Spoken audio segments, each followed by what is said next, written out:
بسم الله الرحمن الرحيم الحمد لله رب العالمين والصلاة والسلام على رسول الله وعلى آله وصحبه أجمعين. أسأل الله تبارك وتعالى أن يجعل نياتنا خالصة لوجهه الكريم. We welcome everyone to another edition of the Black Imams Roundtable. And then tonight, we wanted to address some general or give some general advices from the Imams about things that are happening in their communities, some updates of some activities they're involved with so you can be connected with what the Imams are doing, and also to give you a chance to put forth your questions that we are not able to get to every week. So this week we're going to spend a little time answering your questions and addressing some of your concerns, as well as updating you on our activities within our communities during this pandemic and whatever the Imams feel that is beneficial advices for you. So inshallah, we're going to start with our beloved Imam Faheem Lee, inshallah ta'ala. Tafaddu ya Sayyidi. Assalamu alaikum warahmatullah. Bismillah. Wassalatu wassalamu ala ashraful anbiya wa mursaleen. Sayyidina wa habibina al-Mustafa. Muhammad ibn Abdullah sallallahu alayhi wa sallam wa ala alihi wa sahbihi ajma'in wa ba'd. Alhamdulillah, I'd like to thank all of you who are tuning in, welcome you to tonight's roundtable. Inshallah, we hope that Allah subhanahu wa ta'ala will make it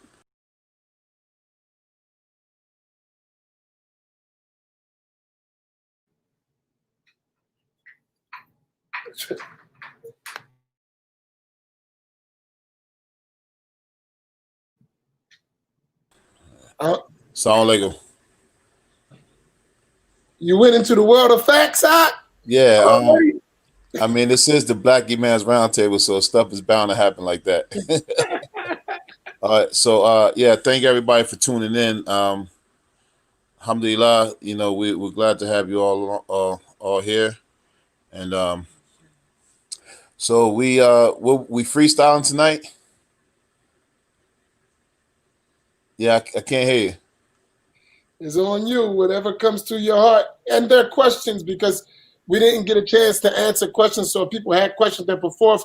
But, advices, whatever you have on your mind that you want to share with our people. Well, if there are any questions, you could post them. But as far as what's on my mind, lately I've been kind of vending, out in front of the Masjid. So I've been able to just encounter a lot of people recently. I mean, before this pandemic, I mean, I would attend the Masjid, for the Salats Jumu'ah, but never like being right out in front of it, for long periods of time. So I'm seeing everything that comes through there, and in Camden we get some characters, man. We were talking about this today. It was like I think somebody's like sending us all of these people, man, like deliberately to to test our patience, because we get some crazy characters, man. I can't even explain it, man. Like the other day we had somebody went on a trip from taking wet, and I had never seen anything like that. I mean, you see people walking around talking to themselves, and you hear the stories about people, trying to take their clothes off and all that kind of stuff. But this young lady, she came across the street, and I thought she was drunk at first. So okay, we like offer her a seat to sit down. Then she got on the ground and like she was swimming and kicking the concrete, pulling the hair out, and it was wild, man. We had to call the ambulance, and they came and got her, and then like 2 hours later, I seen her walking back down the street. I was like, yo, that's wild, just seeing all these characters. But at the same time, it's it's kind of interesting to be able to engage people every day, give some dawah. You always get people when they see the Muslims, they're interested in Islam, they kind of be aware of what they're doing. Like if somebody's smoking and if they walk past us, they try to hide their cigarette, or things like that. So it just shows that people still have a healthy respect for the Muslims, and when we out there and we engage in people, there's a lot of stuff that we can do. Then we have a couple of organizations who donate food packages to us. So, and I think in their minds, because it's Camden, it's one of the poorest cities in the country, and they say the most violent. I think that sometimes they think that we need food, so they just think that they can, like, okay, donate some food to them down there and everything's okay. But food ain't our issue, because everybody know people in the hood gonna eat. You're gonna get a meal. Somebody, you're gonna scrape up a meal of anything. So we need financial empowerment, and that's what I be trying to tell people. So, and then, like, when they come to us and bring the food and they want to know all the Muslim families, and I'd be like, I'm hard pressed to find the families to give food, the Muslim families to give food to. And and then I'm like, listen, we're in the hood. You can't show up with a go head in a plastic bag and think I'm supposed to drop this off at somebody's house. You know what I mean? They looking at me all crazy, like, what is you know what I'm saying? So I'm like, and I'd be hard pressed to get rid of some of this stuff sometimes. So we'll put the stuff on the table outside the masjid, and like a lot of non-Muslims will come through, and they clean the stuff out, man. And now it's like we got to keep it going, because they walking past and, like, any food today, any food today, and like, nah, check back tomorrow. So now we trying to make sure we try to grab something every day, man. But it's just remarkable to be able to engage people every day, man. That's not I really appreciate it. So now I can step up my dawah efforts, and just help a lot of people out. But helping people, feeding them, sometimes giving people, they might express interest in, like, a bean pie and they don't have the money. Yeah, take one, and just try to show them that character of the Prophet Sallallahu Alaihi Wasallam, because they're missing it. I had a couple people walk past, and I said, yeah, take the pie, and they looking at me like, is it some type of trick, And I'm like, nah, man, it's $5, man. If I never see you again, then I mean, I don't. It's only $5. He's like, come on, but you can have it. So that kind of engagement, and it's like it's a little bit rewarding. It's challenging too. So, but alhamdulillah, just for the ability to be outside, to talk to people, and alhamdulillah, I like it. So I don't know if there's any questions, particularly for me. So, nah, ain't no wild free bean pies. That was just for people who need it. Don't come around thinking you gonna get a free bean pie. They cost money. You know what I mean? I am out there for a purpose. I'm out trying to get my bread. So, but alhamdulillah, it's just nice to engage people. I actually, alhamdulillah, I had in the last 3 weeks, like, 2 people take shahada. So I've been trying to follow up with them, and take time with them to make sure they know this a lot. And and where we're located, it's kind of it's a delicate situation, because we have that Wahhabi influence, in our area, man. And they got the numbers, and they got the, people see them as, like, the, what I mean, as, like, they're the people who on the hop, and this whole, what I mean. So it's sometimes we gotta get people, like today. Actually, I got a brother that I grew up with. He's Muslim, and he was under that influence. So he went to the masjid down the street, and he was looking to get married. So they, he said they gave him a bad feeling in his mouth, and he was like, then he came to me and was like, yeah. I'm like, well, man, you should have been came to me. Like, we know each other from the bricks, and you Muslim now. Like, where you been at, man? So, I ain't really want to rake him over the coals, man. But I be want to tell people, like, man, you a sucker for going down there anyway. Like, you know what I mean? Don't come to me now because you need help. You know what I'm saying? Like, but you try to take people where they at, man. It's just a lot in our area. A lot of people are displaced, man, and it's really it's a lot dealing with people trying to deprogram them, trying to see if they got ulterior motives and all that stuff, man. So, but alhamdulillah, that's a day in the life of a black imam, day in the life of a black imam. All right, I'm infringing on Imam Luqman's time, so I'm going to. No, I'm just joking. No, but I don't know if there's any questions or anything. You got Imam Naeem. Do you want to tackle one of those questions, or you want to start up with your own? No, the first question I seen here was, as an imam in the city, what do you do to keep your own sanity? Is that's for any of us, or? I guess it's for any of us. She didn't put any name with it. Well, what I do is put my phone on silent. First of all, and I screen my calls, and then I'll take off. Like if I'm not, but a lot of dhikr, a lot of dhikr, a lot of salawat on the Prophet Sallallahu Alaihi Wasallam, and just not let people get to you, man, because this stuff, man. Ooh, that's all I can say. Just a lot of dhikr and screening my phone. Like, It's funny you said that because my phone. It's funny you say that because my phone is on silent Yeah, more than it is on my ring. wife be like, "Oh, you don't answer phone like this." I don't know who these people be calling me, and they, nobody never calls me to be like, "Hey, what's going on, man? What you need?" Or something. It's like always, and then people had the nerve to just start talking about their issues, like if I wasn't doing anything, like I'm just sitting around waiting for to hear about your nonsense. You know what I mean?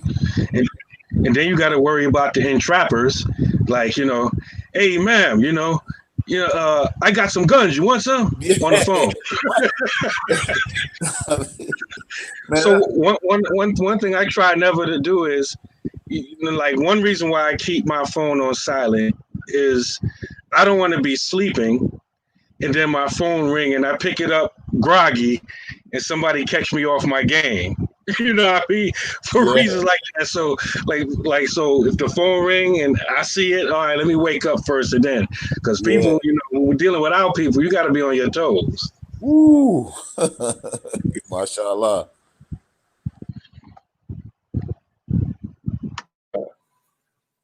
Imam Luqman, you want to take a crack? Here's a question for you. How do we get Muslim men from the age of 20 to 35 back in the masjid? In other words, how do we attract the youth back to the masjid? First of all, let me say, أعوذ بالله من الشيطان الرجيم بسم الله الرحمن الرحيم الحمد لله والصلاة والسلام على رسول الله and Assalamu alaikum to rahmatullah to you brothers and to the audience. Wa alaikum salam wa rahmatullah. It's a two-part answer to that, Imam, because I don't like lying.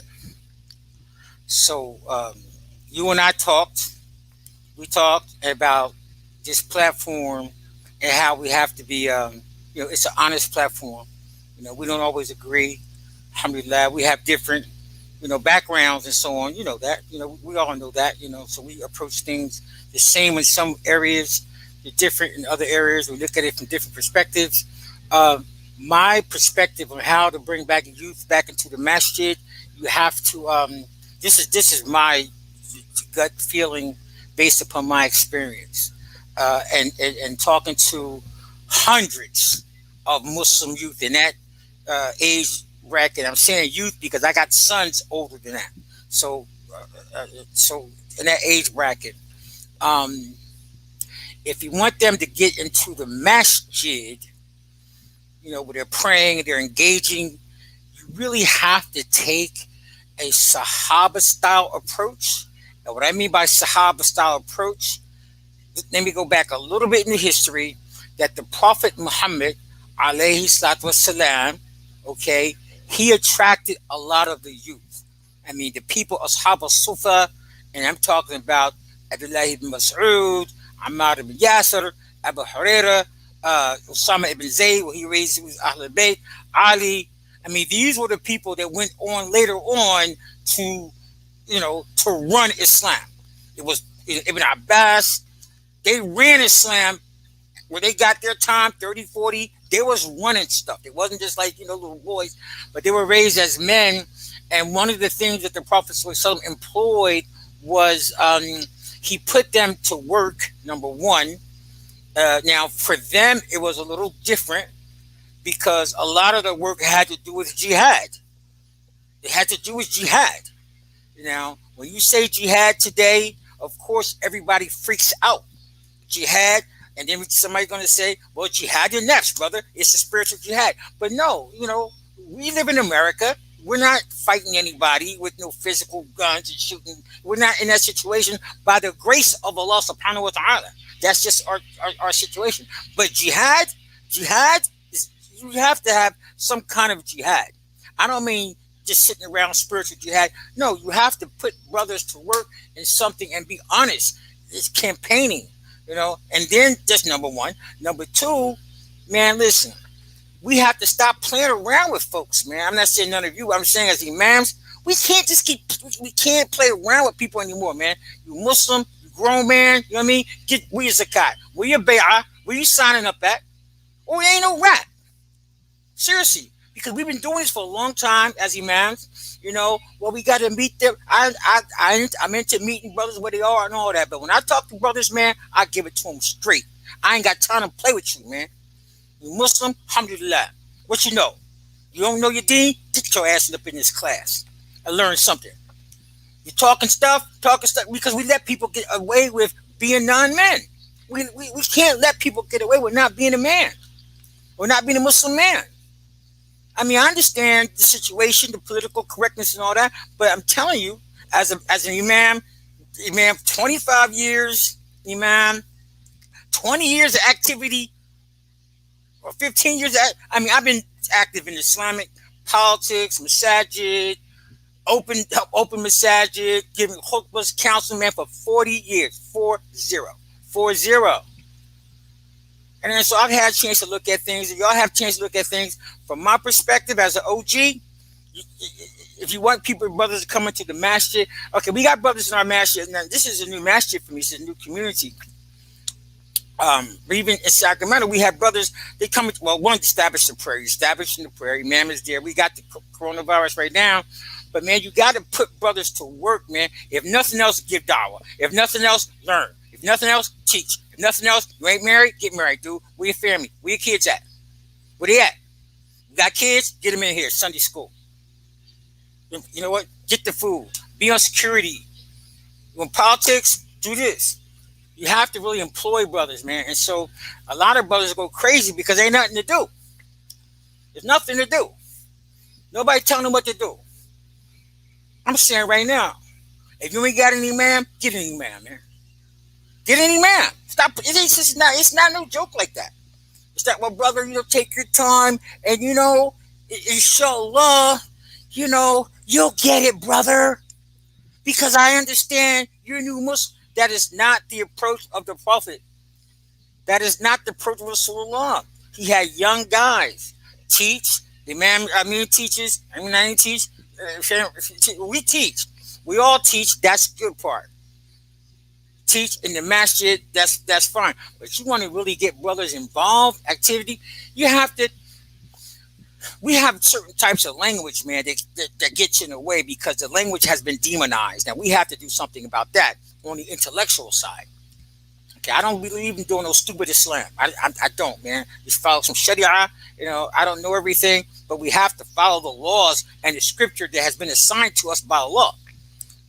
Right? First dude, 25, 30 years old. Because I get stories, I get calls. I was going to call today. I get calls. When it's turned stupid, there's a brother or a sister. Because we can't hold grown man's hand no more. Can't do that, man. Because some stuff, man, I look at my 18-year-old, man. I got a 4-year-old boy, man. That boy, 4 years old. I give it to him straight. We have straight conversation, man. If he has something, give it back. But boom, you want this, do this. You want this, do that. I want to do that. Boom, want some ice cream. Okay, you got to do this. Little stuff. So I think that we baby men and we get in to the whole feminization thing. I'm not saying this group right here, otherwise we wouldn't be here. But as imams, man, you just got too much phoniness, man. And I'm glad I'm here with you brothers because when I take my positions, some of you are going to say like, okay, alhamdulillah, I get you, but let me take it in a lighter way. And that's what the ikhwan, that's what our brotherhood is for. That's what it's for, man. I work better with brothers, man. Okay, this is my position. Somebody may say, hey, man, that's a good point, but let's go this way. That's alhamdulillah, that's nasiha. But as far as getting young men into the masjid, man, listen, you got to get the young men. That's one thing. Another thing, you get the women in the masjid, the men's coming. Women going to do more work. There has to be work. There has to be work, project, congregation, leadership oriented. We just have a problem with those issues. We have a problem with Jama'ah. We had a problem with Imam. We had a problem with even Imam having any kind of power, authority, money. We got a problem. And those things have been built into us by various and sundry ways. Certain concepts are built into the Black American Muslim psychology, that we have adopted this psychology. We have people that have their whole life as a Muslim has been with this psychology. So we're dealing with serious psychological incursions. It's not for everybody. Some people, it's their job to work against. That's my job. That's one of my jobs, So getting the brothers in. So, because a lot of brothers I've talked to, like, well, what to do? Well, like what? Like what? Okay, I can't be a man.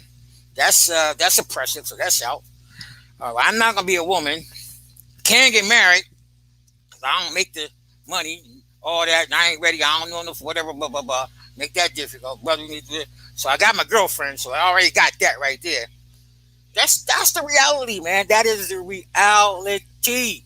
I know too many Muslim men over the period of I know now the stuff they go through. When I talk to brothers, we close the door, man. Let's close the door. Let's close the door. We step outside. Let's step outside and talk about that, man. When they come with certain things, that's me. Okay, let's go outside, man.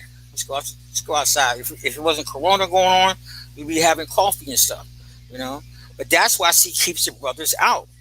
That keeps like, okay, what am I do?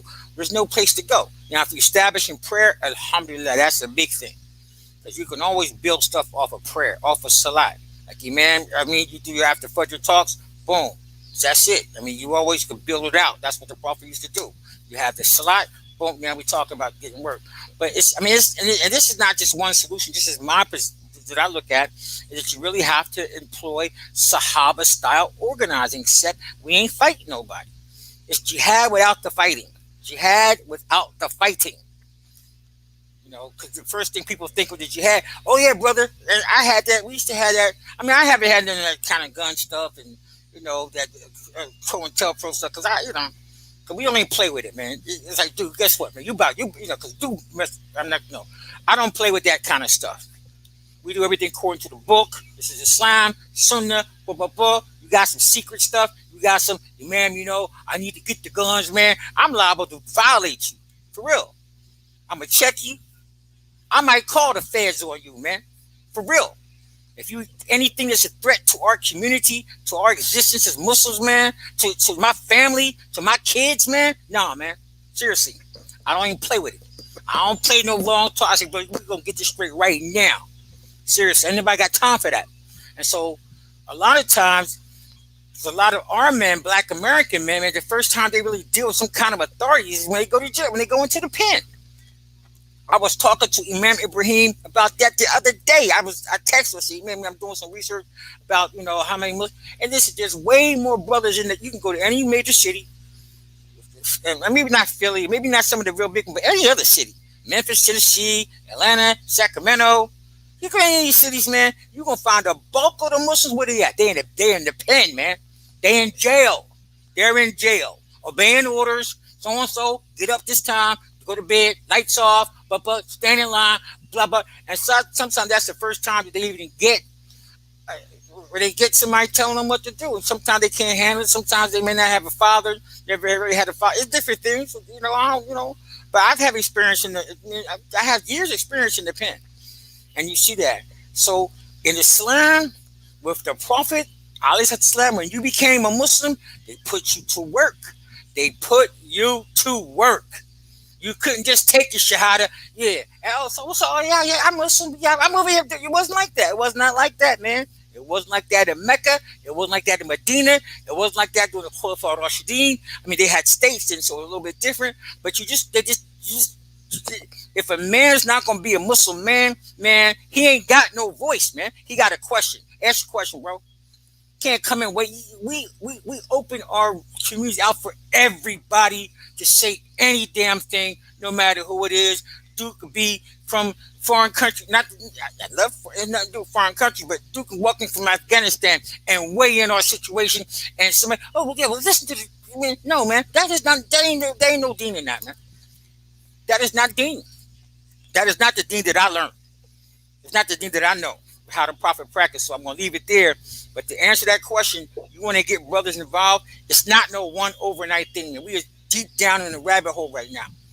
We are deep down. So one of the things, Sahaba style, put brothers to work. It don't have to be no big thing, but man, you put a dude on the door, man. And you have to test the brother. You have to test that brother, man. People just can't be having excuses left and right. That's okay between them and the law. But as far as us on the ground, we have a job to do, man. If Allah forgives somebody, alhamdulillah, Allah forgive everything except shirk. So it's not about he going to hell. No, it's like, dude, may Allah forgive you. But right now, I'm not forgiving you, man, for that. You get another chance. Otherwise, no, because it's about taking care of the affair of the ummah. That's the bigger picture. So my idea, you bring brothers into a greater understanding, something greater than themselves, their own nafs, whether it's the Imam or not. It's a bigger picture. Taking care of the affairs of the ummah. Umur al-mu'mineen. Umur al-muslimin. There's so many hadith about that. There's so many hadith about imara. There's so many hadith about responsibility, individual responsibility, about bay'ah, about congregation. There's like many hadiths. And these are fundamental. So I'm going to leave it at that. We'll come back to you. Good question. I think you need to read the comments. They're coming at your neck in a minute. But they coming. Don't worry, everybody got something in the chat. This is their time to fire. But you know what? I'm gonna say one thing, man. That's a good thing. Come back, Imam. I'm just saying. It's a good thing that we in public, man. We out in plain view. Oh yeah, no doubt. We gonna get it. Ain't nobody ducking the rep. Ain't nobody hiding. Go ahead, Imam Naeem. Call me. The same question.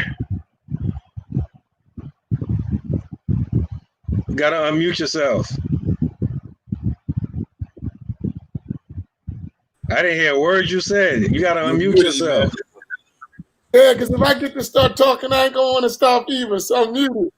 Now go ahead, take whatever question you want. I mean, really, here's the really thing, right? What I'm saying is, you're going to see people in the comments. They're going to have things they got to say, and everybody have a feeling.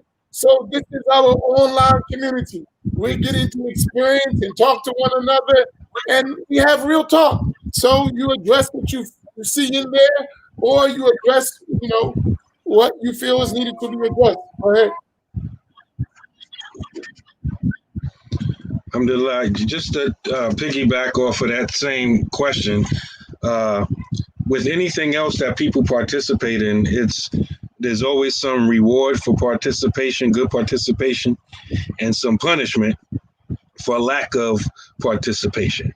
And what we have in our community now is Black American Muslim communities. We don't have that. We don't have any rewards for coming. We don't have any punishments for not coming, right? Like I remember, without getting too specific, this one brother in our community, like we went out a couple of months ago, we went out and we went to try to deal with one of these immigrant, bodegas we got out here. It's like basically an open air drug market. And there's a Muslim who went against the grain while we was out there. And the brothers that was there wanted to put hands on him, but some brothers chill out. Another brother that wasn't there, kind of old, he's not old, but he's old school at heart. He heard about it and he was like, what? He did what? And he stepped to that brother, almost about to put hands on him. This was just last week. And I'm saying that's missing. Because there was consequences for actions back in the day. Nowadays, somebody can say anything they want, do anything they want, and there's no consequences. You still a good brother. You ain't been to one class. You barely come to Juma, but you still a good brother. And you can still marry our women and all of that. And nobody ain't seen you in ages. So there's no punishment. There's no reward. There's nothing. So that's what I have to say about that. But one thing that I did want to mention is, alhamdulillah, Imam Amin, he's subhanAllah. I ain't built like him. He be on here every morning, consistently, teaching. And so, I'm trying to catch up. Like, so I'm trying to do every week. He do it every morning. So I'm about to post in the comments. We're about to start a class where we're going to be teaching from one of the books of Sheikh Uthman and Fodio. May Allah have mercy on him. And it's a basic book that covers, Aqidah, the Fard Ain and Aqidah, Fiqh, and Tasawwuf. So I just posted the link. So if anybody wants to register for that, alhamdulillah. The comments are going so fast. I'm trying to deal with these questions because we always leave people hanging. That's all I got for now. I'll come back in if somebody has a question. Inshallah. Here's a question that as Black Imams who with predominantly Black communities, who checks you when you're outwardly out of pocket at times? Be honest, we are always told and expected to follow leadership. Who wants to follow that? Emphasis is always placed on the people to be patient. So who wants to tackle that? I'll go. I guess a clearer definition of what does out of pocket mean, because I think there's a level of responsibility that all of us have to assume. And, very rarely do we get a chance to be out of pocket. And anything that we do is, if something is out of the normal, like sometimes we might have to get irate or a little aggressive, it might seem out of pocket, But to answer the question, we got wives to check us.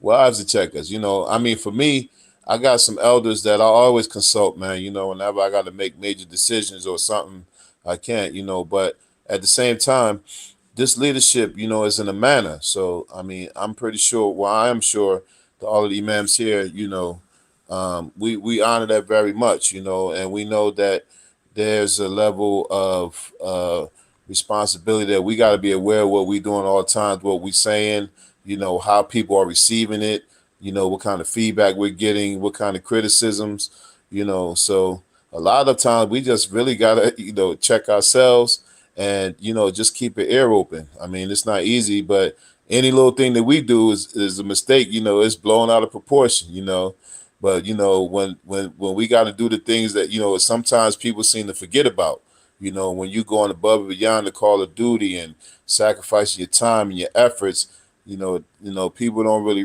realize that stuff. But as soon as you say something out of pocket or you do something that seemingly, that's unbecoming of an imam, it's like, stop for the law, imam, come on, Yeah, it's an emphasis on Black imams. It's a different dynamic, because we cool, calm, collected, but we jack you up too. And some of that is needed. I know I will. I'm about ready to jack somebody up anyway, man. It's time. But yeah, that's my answer. Imam Luqman, try to keep it, concise, inshallah. No, I'm gonna keep it real short because Imam Faheem really kind of laid it out there, and just a lot of this stuff has to do with just a lack of education. Okay, just people's concept of what an imam is, right? A lot of our concepts about things is not based upon our own scripture.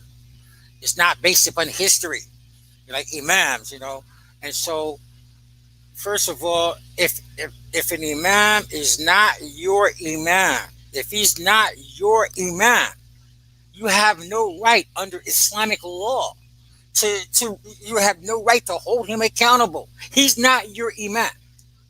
That never existed. It was never like that in Islam.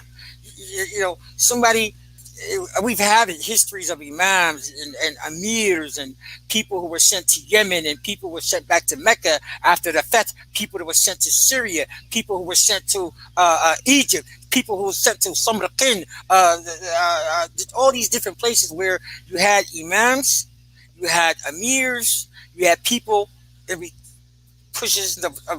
they were in positions of responsibility, they were in positions of leadership, and there were times where imams were checked. Umar ibn Khattab, he fired Al-Mughira ibn Shu'bah over an issue. He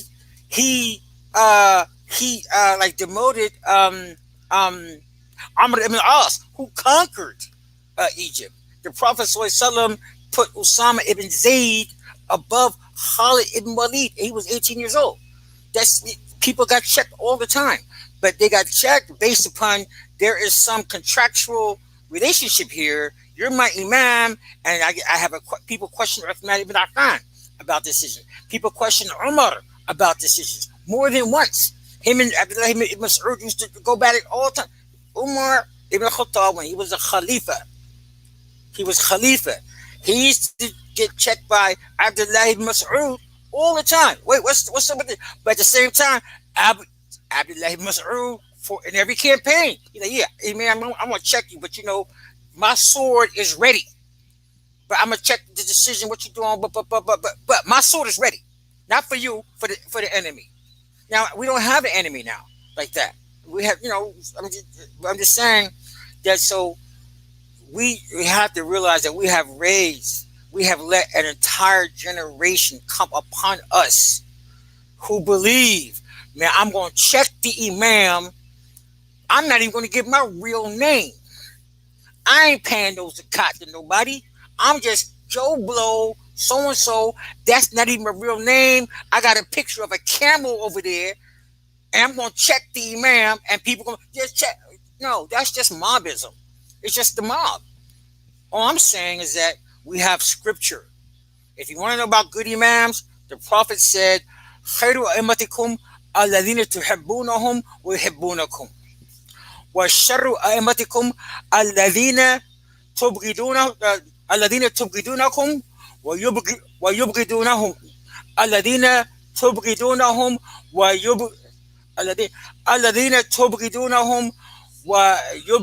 وَيُبْغِضُونَكُمْ. Okay, Michael, he said that the best of your imams are those who that you love them, they love you. You love them, and they love you. And the worst of them, and actually, I didn't quote that right.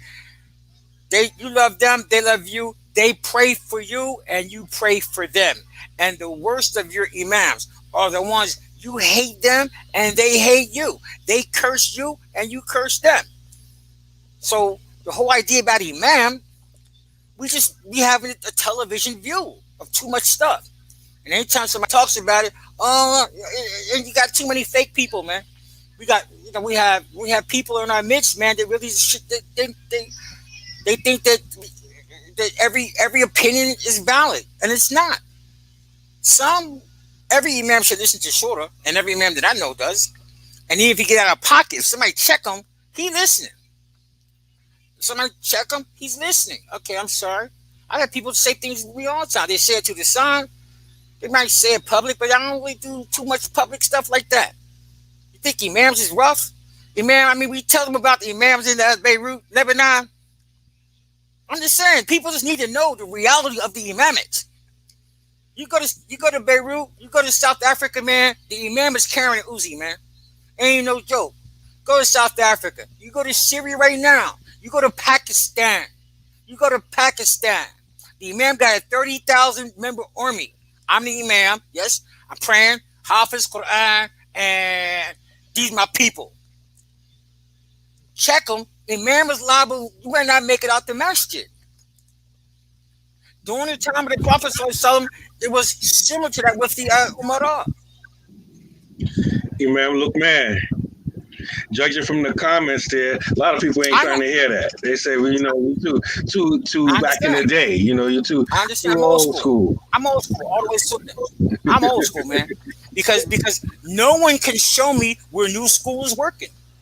Can I share something, right? What happened? Oh, you want to go, Imam Faheem? Oh yeah, I just wanted to I'll say, go after you. yeah. One of the things that listen to the comments and to go back to the early question and how to get you.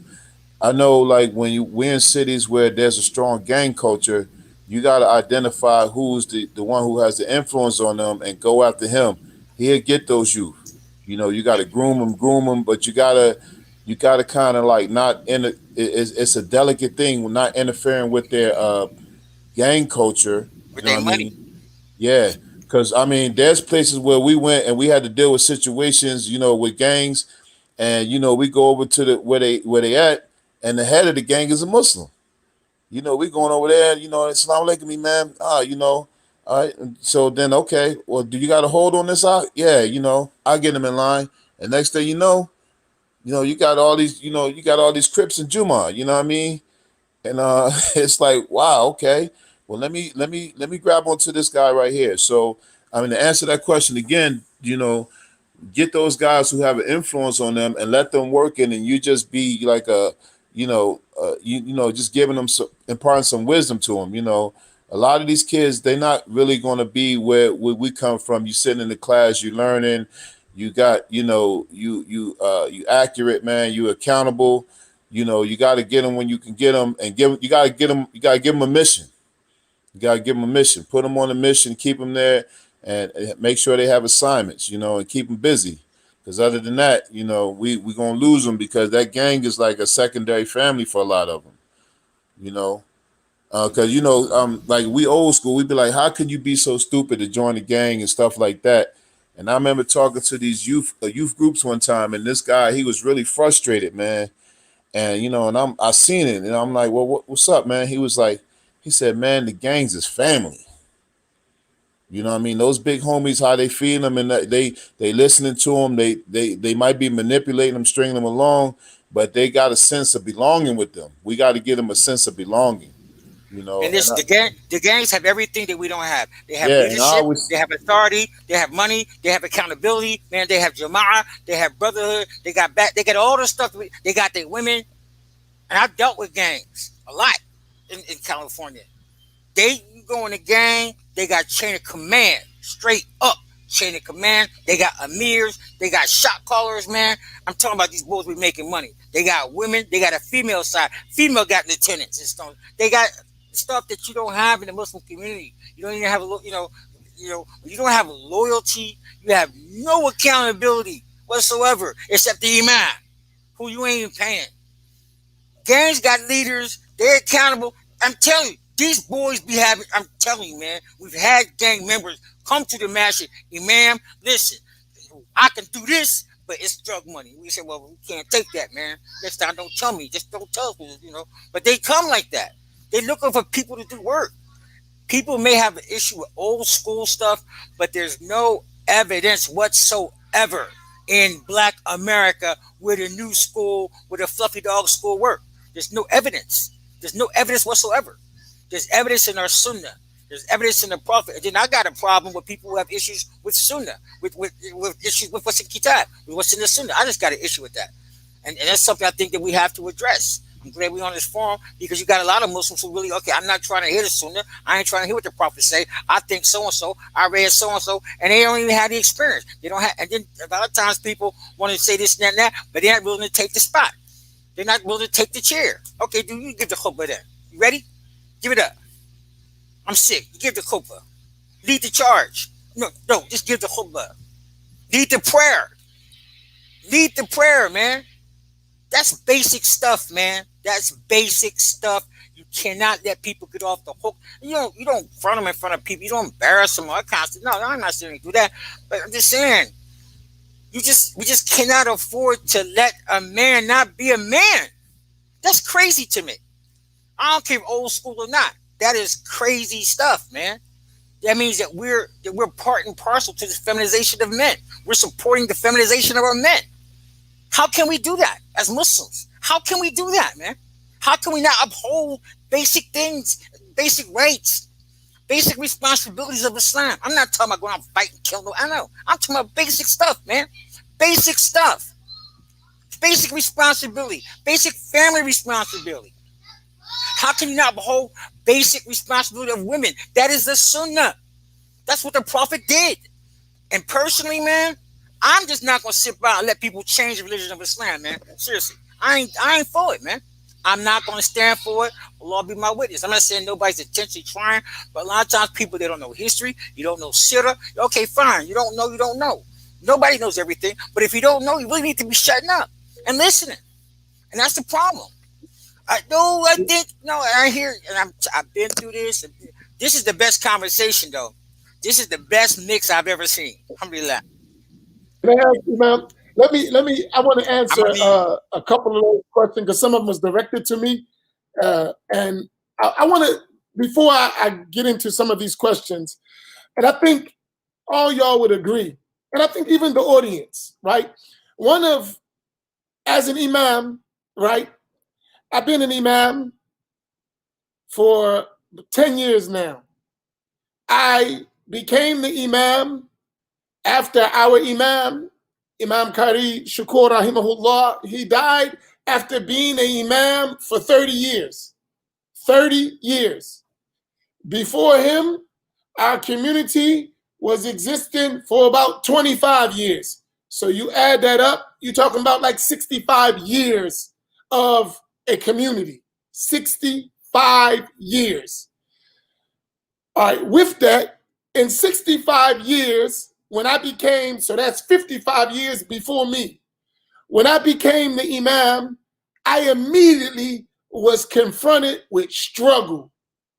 Masjid not paid, no organization, no structure, no respect for leadership, no followers, no order. Just real. Like, I don't know how the heck we survived all these years, but nothing in order, right? And guess what? All that, no training, no experience in leadership, none of that. Here, do it. That's what I inherited. And most Imams that I know, most, not everyone, most Imams that became leader had a similar case. So I know Imam Faheem, and I know Imam Naeem, and I know you have experienced it. Just if y'all can come off mute for a minute, 1 second. Did all y'all experience something similar? Maybe not directly the same. Man, listen, I became Imam by accident. I just happened to be at the Masjid, and the Imam was late. And somebody said, "Can you give a khutbah?" I gave the khutbah. They started calling me at my job. Man, can you come and give a khutbah? I gave a khutbah. And they said, "Well, can you be Imam temporarily?" I said, "Man, I don't want to be no Imam. I'm gonna kick it in temporarily, nigga." And I became Imam by accident. All right, hold up, Imam. That's how I became Imam. Did you have similar experiences somewhere? Somewhere, yeah, a lot of similarities. Imam Faheem? Yeah, by accident, man. Somebody tricked me, man. They use technology, man. I got tricked. Yeah, I'm making a point. So with that, when we look at the Quran and the Sunnah, I think we sometimes forget. And Imam Luqman, you point to it all the time. When we're talking about the Quran and Sunnah, there is a such thing as authority. There is someone who actually has a structure, right? It's not this concept of I do what I want, when I want to, and whenever I get mad, heck with you and the masjid, right? That's how it happens. But I don't have that luxury as the Imam. I can't just quit. I can't just say, I don't like what you're doing. You got out of pocket and quit. I can't do it. I got to deal with you, whoever it may be, in the way they are. Well, likewise, that human being Imam, he's the same person. Just like he got to deal with you, you got to deal with him. And there is no authority in our community for nobody to get checked unless whoever can fight the best. That's how it ends up.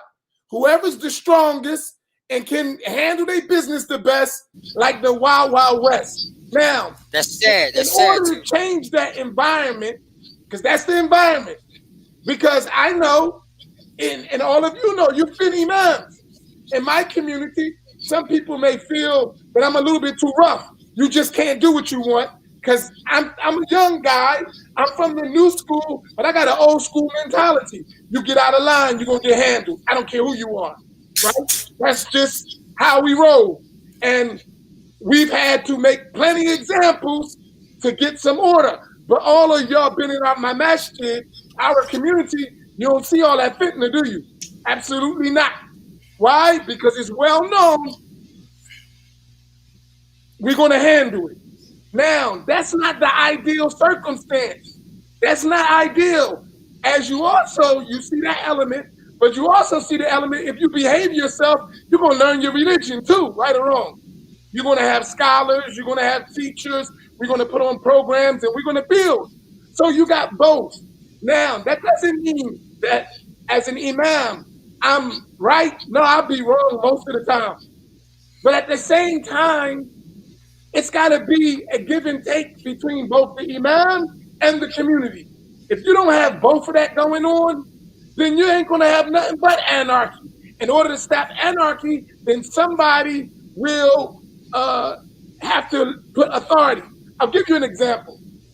In the prisons, right, and I've seen the real prisons, penitentiaries, where people get killed regularly, right? I ain't talking about they can't, you call jail. I'm talking about people got double life, triple life, ain't nobody going home, and every day that's how it's going down, right? And they used to say, well, what if the police left or the guards, what would happen? I said, nothing. Somebody else, the strongest, would put order in. That's how it would go. It won't be anarchy. Somebody's going to get together and they're going to say, you know what? We're going to run this way. And they're going to be in charge, and that's how it's going to happen. Well, since in the communities, that's what we're faced with. Since we don't have people following order and listening, somebody's going to say, you know what? We're going to establish order, right? And these are the rules. They're going to try their best by Quran and Sunnah, but if you ain't listening to Quran and Sunnah, you don't want to hear Quran and Sunnah, then they're going to have to establish order, right? I'll give you an example. One time, just to give you an example, because we're going to address several issues that I want to address. I don't never want to call the police. That's not my school at all. Okay. But you know what I had to learn as the imam? You better call the police sometimes, or they're going to beat you to it. And that's a trap, right? Because I'm thinking, okay, I'm not going to call the police. I'm going to handle you like you want to be handled. But as soon as you get handled with that, what do? Call the police. So I'm like, we stop. So you got to use your mind. I'm not an authority. I'll give you an example. One time in our case, it's several times, it's not once. People want to act up. But the trap is, because, I'm kind of strict in our way of practice. The trap is we can't beat them by knowledge. So what we want to do is get him angry. We know his nature. We're going to play him out of pocket, and we're going to send him to jail. We're going to take over the masjid. It's like politics, right? So they're doing some stuff. I say to them, listen, this is what we hear. Our place is for knowledge, prayer, all that other stuff y'all doing. Please take that somewhere else. This is about religion. This is about deen. They don't want to respect that. You don't tell me what to do. Now, here's the catch. You don't tell me what to do. If I physically remove you, I know what you're waiting. I said, okay, this is what we have to do. If I put my hands on you, you're going to put me in a box, right? Okay. And when I called the police, and I had to call the police, because it was either wreck them, beat them up, and throw them out, or call the authorities. That's your choice. If you put your hands on them, that's what they want you to do. You're going to court. Trust me, right? And it's a trap. Soon as the police come, the police just said, who's in charge? He's the imam. All right, either you obey or you get out. And guess what they did? They walked right out the door. No talk back, no nothing. That's my point. Not one word. And I said to myself, dag, I didn't even ask you to leave. I just asked you to behave yourself. And it was argument. The police come in and they just tell you either sit down or leave. And you just do exactly what they said. Where is Quran and Sunnah in this?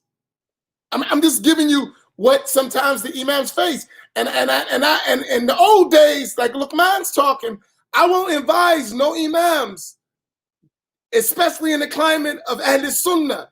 Don't be stupid. Don't be stupid and let somebody talk you in to ruining your whole community because you want to prove how tough you are. That's a trick bag. Don't do that, right? Until we establish obedient people who follow the Quran and Sunnah, you'll never have to do that. But until you do that, you better use wisdom, right? I mean, you better use wisdom because you got to look at it, one second, from a bigger point of view. At the end of the day, those same people who you may have to go back and forth, they're going to leave. Soon as they don't get what they want, they're going to leave. Let them leave and work with those who want to cooperate and build.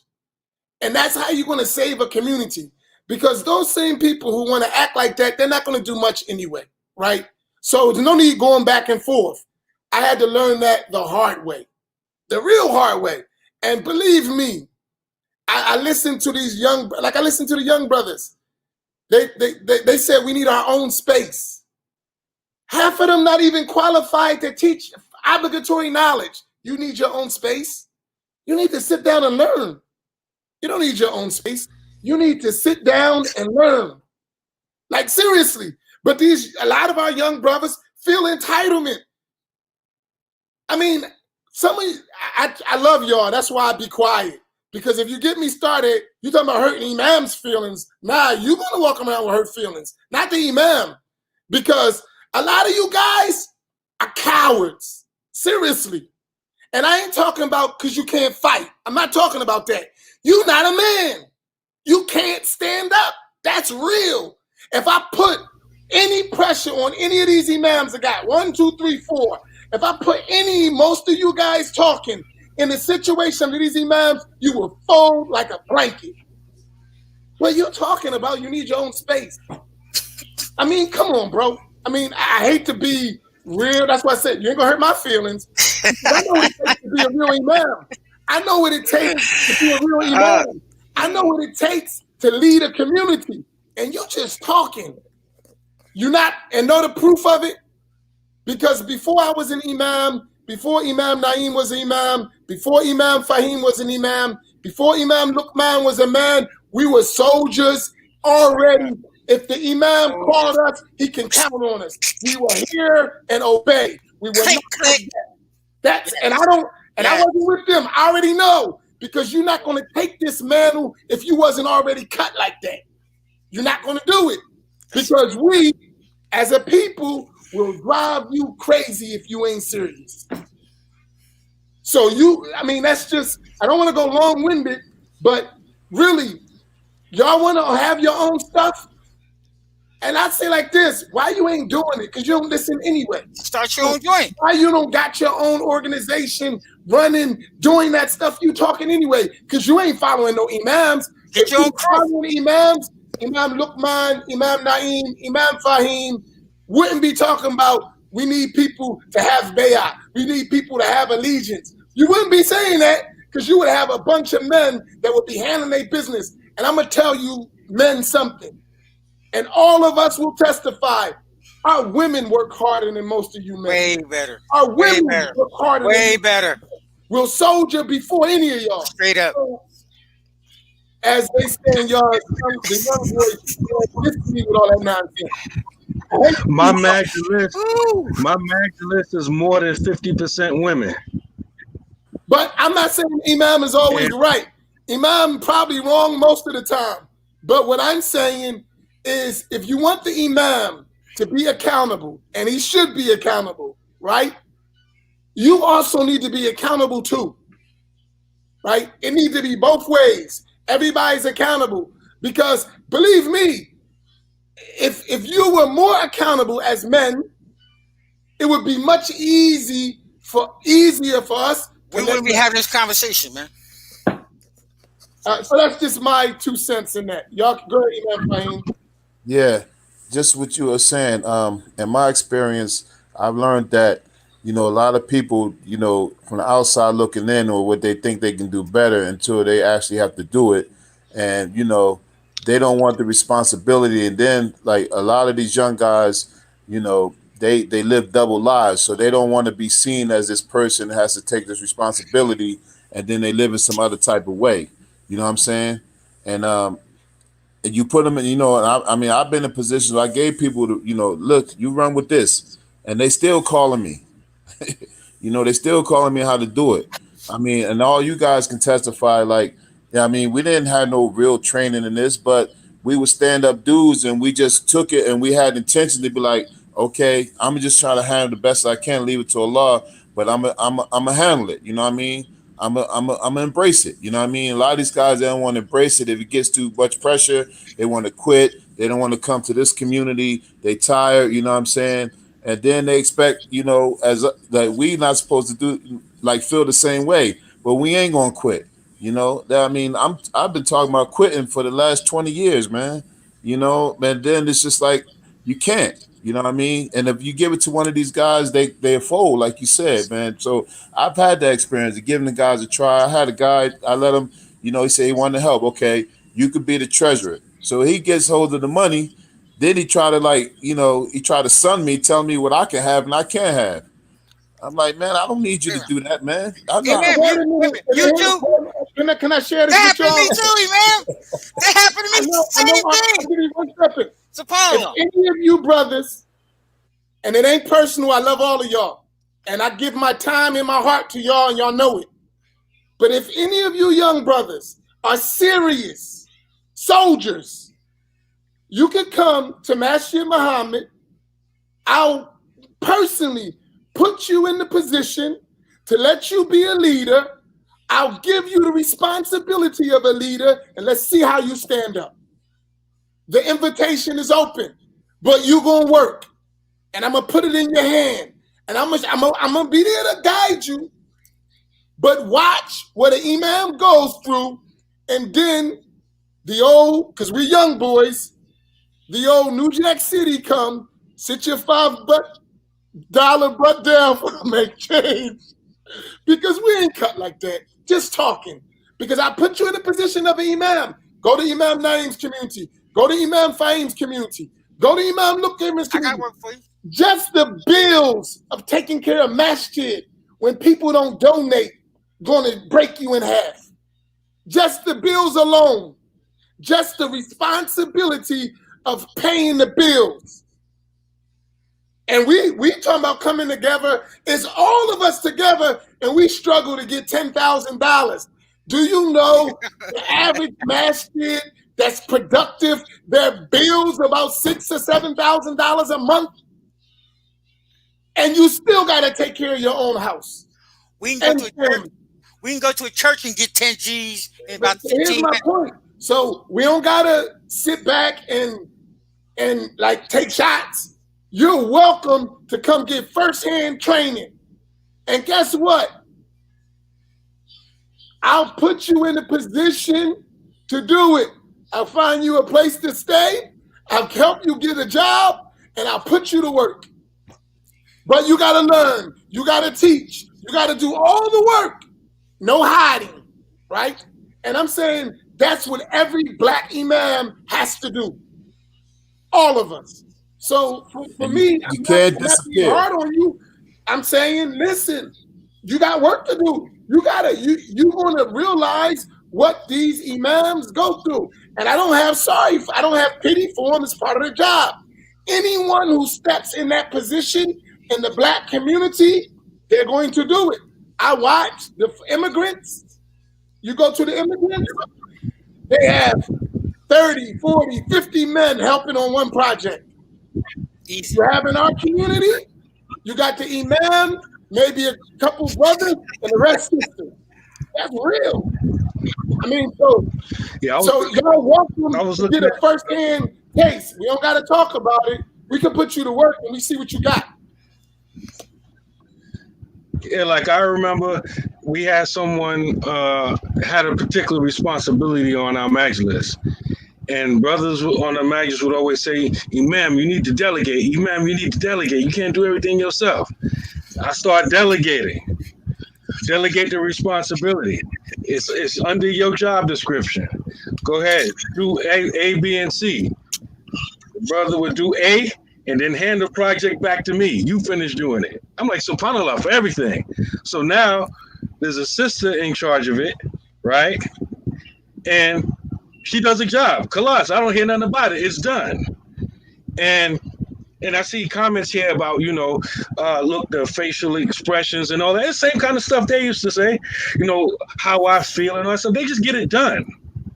Right? Like we are human beings and stuff. And back in the day, like brothers mentioned, like, gang culture and street culture. You wasn't no gang leader, no shot caller, nothing like that unless you put in work in the streets. I don't get that. Don't change from generation to generation. You're not going to be up there like that unless your history, your street cred speaks for itself. Likewise, it's the same thing in Islam. A lot of us don't have no work, no history in Islam, and then we want the same respect as someone who has put work in. If it's like that in the streets, it's not going to be like that. It's not like that in Islam. All these people we name, Abu Bakr, Umar, Uthman, and Ali, all of them, before they became the Khalifa, they have a history of putting in work. Can I share something with Imam Ali? Y'all remember this? It's one of my favorite statements of Imam Ali outside of Toledo. What you gonna say? They came to Imam Ali. They said, Imam Ali, during the time of Abu Bakr, Umar, Uthman, we didn't have all these problems. Now you in charge, we got all these problems. He said, Abu Bakr, Umar, Ali, they had men like me. I got men like you. That's it. They had men like me, I got men like you. And it ain't, listen, it ain't one against the other. I'm saying you want us to hold your hand while you just talk. And we're busy struggling to keep this thing afloat. Oh boy. Right? I watched some of the stuff. It'd be a lot of talk, but not a lot of work. We need workers. Our women, I got a bunch of women in our masjid, single women. And ask those women, you don't gotta ask me. Them women, they don't want to marry some of these dudes. That's how they feel. I'm like, marry so-and-so. So-and-so, he can't take care of me. He ain't even standing up. That's the women, not me. I'm not saying that, that's the women. Single women, I'd rather be single than to marry these dudes. That's our women talking like that. And go to, let me ask you, any of you, you're all black masjids, how many of us got more women than men in the masjid? Quick question. My situation is funny. We have more men in the masjid, but we got more women workers. Yeah.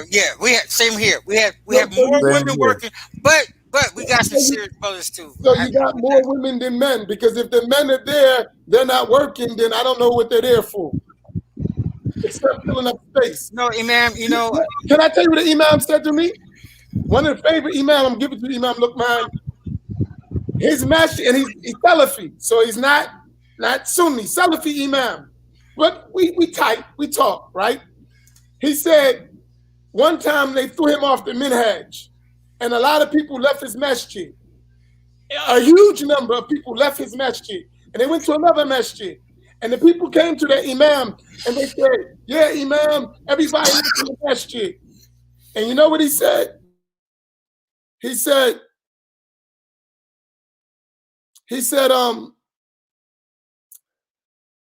how much more money you got in the Sadaqah box? And they looked at him like he was crazy. They're like, what? He said, how much more? You said you got about 40 extra people that left our masjid. They went to your masjid. How much more you got in the Sadaqah box?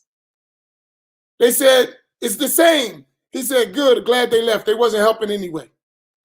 And it was, the point was not that he valued people just by money, they wasn't working. They were just talking. And when we need workers, in the time of the Sahaba, you mentioned the Imam Luqman, you couldn't be among the companions and not do nothing. You couldn't even be among the companions and not come to the Masjid and not being criticized. What the Prophet ﷺ said, I wish that I had someone lead the prayer, so I would go do what? Burn the houses of those who don't come to the congregational prayer. That's the Prophet ﷺ. You could not be in the Islamic community and do nothing. It just wasn't acceptable. Someone said we're just talking about ourselves and not addressing the concerns. I was going to say something about that too. Go ahead. No, I see some of the comments. I'm saying here, I'm saying a concern. I gave a concern. A concern is that if we want our communities to be better, right? And see, because if we want our communities to be better, everybody got to participate. That's been the theme of this Black Round Table from the onset, from the outset. Listen, everybody got to work. Everybody got to have a commitment. But what we want to do, we don't want to have commitment. And that's our problem. And we'll find every excuse not to have commitment. You got to work, right? You got to work. The idea is, I don't want to work. I don't want to do nothing. That's why our communities are poor. That's why we losing our youth. That's why we have not low marriages, because no one's putting in the work that we need to put in. We can't get around the work part. You gotta work. That's the solution. Now, everybody can't do the same thing, but everybody has to work. We can't get away from that. You gotta work. And I don't know how I don't know how we get past, I don't have to work. I don't have to work. I don't know how we get past that. Explain. I was just, okay, for one, right? Like we have a prophet. That's the whole thing. We have a prophet. We have scripture, and we have a prophet. We have the life of the prophet, the life of the generations after him. Let's just say the 4 Khulafa Rashidin, the 4 Khalifas. You have so much history about Imams, history, leadership in Islam, governance in Islam. You got so much Sunnah. You can go into Sahih Muslim right now, open up the chapter. You got a chapter called Imara. I forgot what you translated English, but it deals with leadership. A whole chapter. Oh, Sahih Muslim, open up the book, the Imara. They got all these hadith from our prophet, from our beloved Mustafa, saying, okay, in leadership, it's like this, do this, don't do this, do this, do this, do this, do this, do this, and do this. I'm down just to follow that. And I still feel if you're a Muslim and you live in today and you ain't found, you going against the prophet, going against scripture, man, I ain't trying to hear that, man. Seriously, I ain't trying. And most every imam that I know, and I know a lot of imams like the rest of us, I don't know not one imam that has not been a soldier, except maybe these new Johns and just if somebody point him and he only can stay.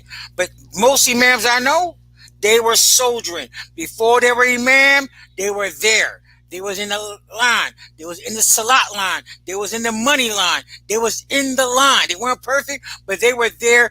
And during the time of our Prophet ﷺ, it was unheard of. It was unheard of for a man not to be accountable. It was unheard of.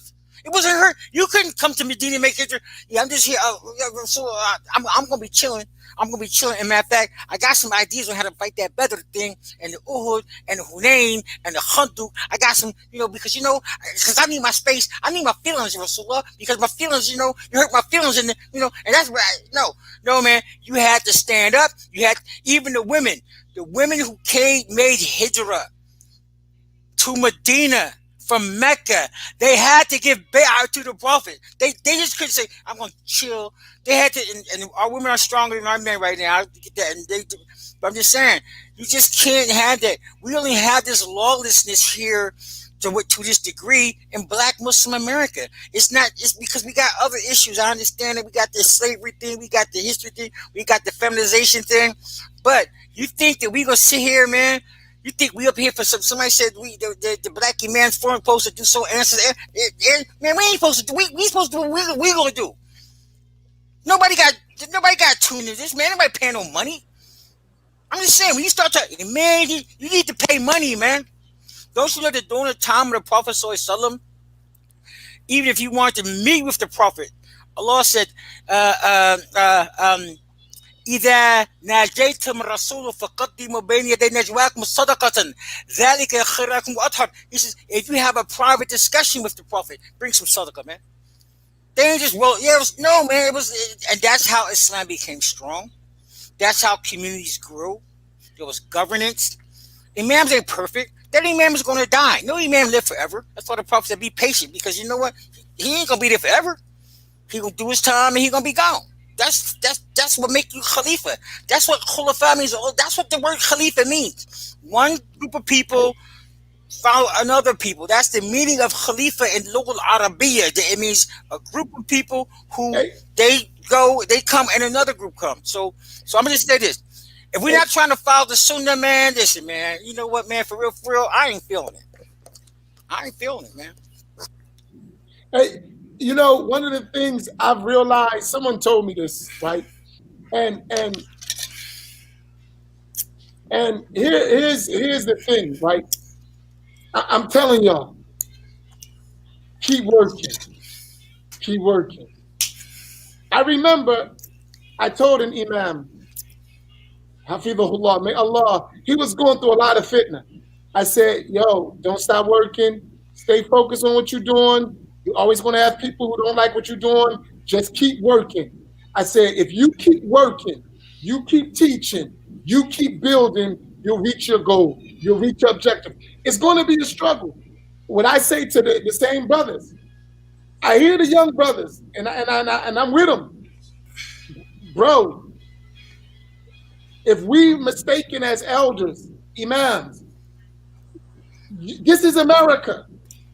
One thing about America, see, I lived overseas, right? We can't even have this conversation overseas, period. The government, the imams, the leaders, they're not listening to you. Shut him up, put him in prison. We ain't doing that, right? So the fact that we got this platform to talk, to go back and forth, I mean, I wish we could hear you, but what I'm saying, the solution is that if the young people, the young generation are not finding what they're not finding in the masjid, then assemble yourself, put your resources together, and build what you see is missing. Don't cause fitna in the masjid. Obviously, the masjid has a structure. Offer your services where you can. If you can't, this is America. Go build your own. You can do it. And it's not haram. It's not haram. If that's what you feel, that's the most effective way you can serve the deen, do it. It's not a, no one should be mad at you because you want to call to Allah. Do it. But do it. Don't just sit around and talk. Do it. Go do the work. Now, Imam Faheem. Yeah, I was looking at some of the comments. I would like Sisters Safia to post a question again so we can answer it. And I want to answer another question before I make another suggestion. The brother Saleh mentioned a question about imams making themselves accessible for the young guys who need it, you know. But before we do that, I want to say, you know, our example of the community is Medina. You know, Medina is the model of a community, but it wasn't like a perfect community. You know, they had prostitutes, they had hypocrites, they had, you know, people drinking wine, they had all types of stuff going on, but they flourished as a community. So we got to remember it's ups and downs. I think sometimes people be having this, you know, utopian view of like a community is supposed to be perfect, and it's not. But you got to stick in there.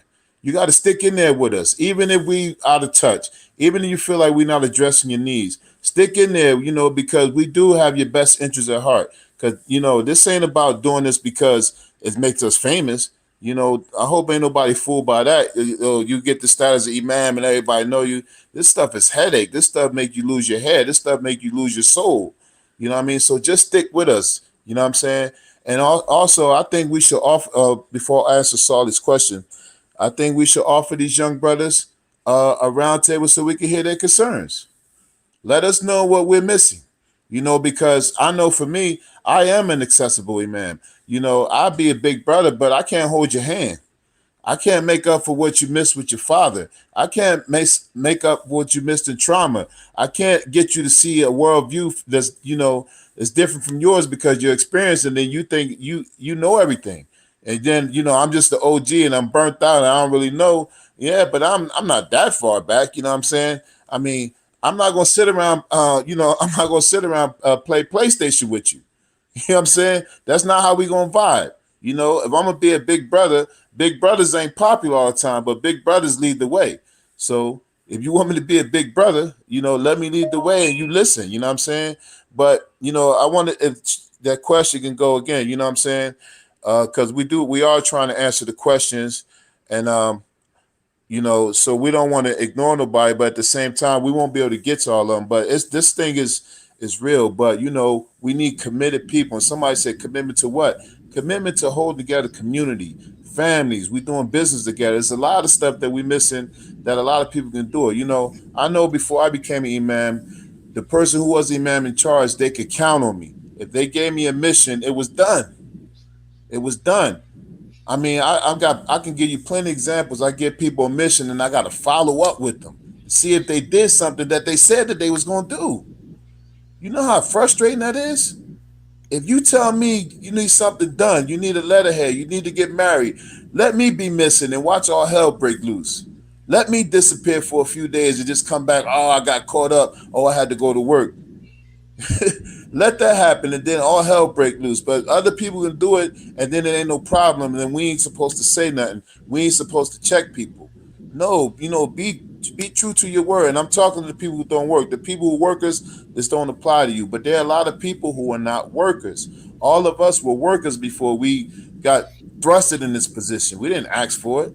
Like Imam Luqman say, I became the imam because somebody asked me to do a khutbah. Next day, somebody died. Nobody knew how to do the janazah. Then somebody needed to get married. The next day, somebody wanted to get divorced 2 weeks after they got married. So now they want counseling. And now I'm back in it all because, my heart is trying to help the Muslims. That shouldn't equate it to being an imam. You know what I mean? I've been dealing with this once. Walked into a masjid, the electric bill is over 10 grand. The taxes is, $20,000-$30,000. You know what I mean? Paying out of my own money. Then, people telling me, when I get them, okay, you be the treasurer. Then they tell me, oh, you need to get a job. Then I get a job. Oh, you ain't around the masjid. Like, damn, it ain't no satisfying people, man. You want me to sit in here all day, not earn no money because you looking at me like I'm like I'm a Creflo Dollar. Like if I ask you for money, I'm going to buy a plane and try to preach to you. Come on. You know what I'm saying? I don't even do all that stuff, man. We solicit people for money just to help them take care of themselves. And what's the commitment? Man, listen, man, just be committed. You know what I'm saying? If you got a problem with us being OGs, let's discuss it like men. You know what I mean? Like cut all the crap, man. Like some of this stuff is just like, yeah, I don't even really be talking like this, but some of this stuff, man, just be out of whack. We need you, you need us. Let's work together. I don't want you to go off on your own to make your own thing. I want you to work with us and just be humble enough to listen to people who went before you who did it. You know what I'm saying? Just listen. We got something to offer you, and you got something to offer us. Make it work, man. Put the egos to the side and don't quit. Don't give up. Don't disappear on me. Don't tell me you're gonna do something, then I gotta follow up, man. Why ain't this done? Simple stuff. I remember Imam Naeem said something before. He said a brother had came to ask him permission to like clean the bathroom or something like that. Like, and in my mind, come on, man, that don't make sense to you to go clean the damn bathroom. You need, somebody got to tell you to do that. You missed a lot in your home training. Now I'm supposed to fix that. I'm supposed to fix what you missed with hygiene. Come on, man. Like I don't get it, man. But I ain't gonna listen to the people that's listening. I ain't gonna give up on you. I'm not gonna give up on you. I'm willing to work, And like that rap song said, I ain't gonna say I'm the best out there, but until he appear, I'm sitting in his chair. If you're ready to take it over, just show me that you can do it. I give you the reins. I sit back and coach you, instruct you, but stand firm and stay in there, man. And a lot of guys ain't ready to do that. So help the ones who have taken this responsibility to do it. You know what I'm saying? Yeah, you're right. We got to be humble, and we don't got no problem being humble. You know what I'm saying? At least I don't. The sister posted her question back up. But let me just comment. Okay, understand. Who checks you, the Imam, when you're out of pocket? I don't need to get into details. Honest question. Imams want to be respected, followed, respected for their knowledge, but then when you get angry, you act like a stone cold nigga. Who checks that? Sorry for being blatant, but I guess I didn't articulate it properly the first time. They need to read history, man. People need to I'm just saying, listen. I think she's asking, how do we, us, now, in 2020, check each other?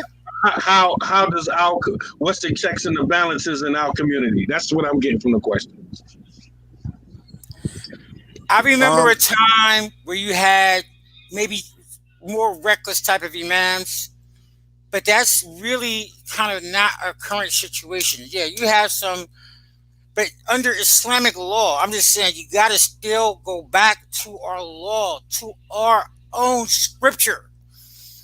Our scripture says, our prophet says, you have imams who you'll like what they do, and you will have imams who you will condemn what they do. You're going to condemn the imam. He says, but still follow in what's right. Maintain your connection to the Jama'ah, because whoever separates from congregation one hand's breadth and dies, he dies the death of Jahiliyyah. Because listen, it's not, there's several hadiths like that. It's not about the imam. The imam is going to have to answer for whatever. Just like when you pray behind an imam, right? Your prayer is your prayer. You don't get rewarded based on his prayer. He may be praying just because he recite Surah Al-Baqarah real good, and he just got you in there for a half hour in first rak'ah just because he just finished remembering Ali Imran or something. That's him. Your prayer is intact. We worship Allah. We don't worship imams. People just have an idea. Maybe it's from Christianity. I was never a Christian, so I don't really know. Imam, yes, imam. People like, I hear people, brothers be saying, I'm not saying none of y'all nice people. I want to be an imam. I want to be imam when I grow up. What are you talking about? Very few, some imams had to take the helm because there's nobody they had to take it. But it's not about the imam. It's about Allah and his message. It's about Allah. We have a scripture. We have hadith. You have Quran. You have Sunnah. You have books of ahkam. You got fiqh. You got fiqh. Islamic law. So we just have a lot of Muslims, not everybody. It's like, just like Allah used to say to the Prophet ﷺ. He said, لَقَدْ نَعْلَمُ أنه ليحزنك الذي يقولون فإنهم لا يكذبونك ولكن الظالمين بآيات الله يجحدون. The Prophet used to be worried about what stuff people say, and Allah revealed the verse. We know that some of the stuff that they say, it bothers you, but they're not rejecting you. They're rejecting the verses of Allah.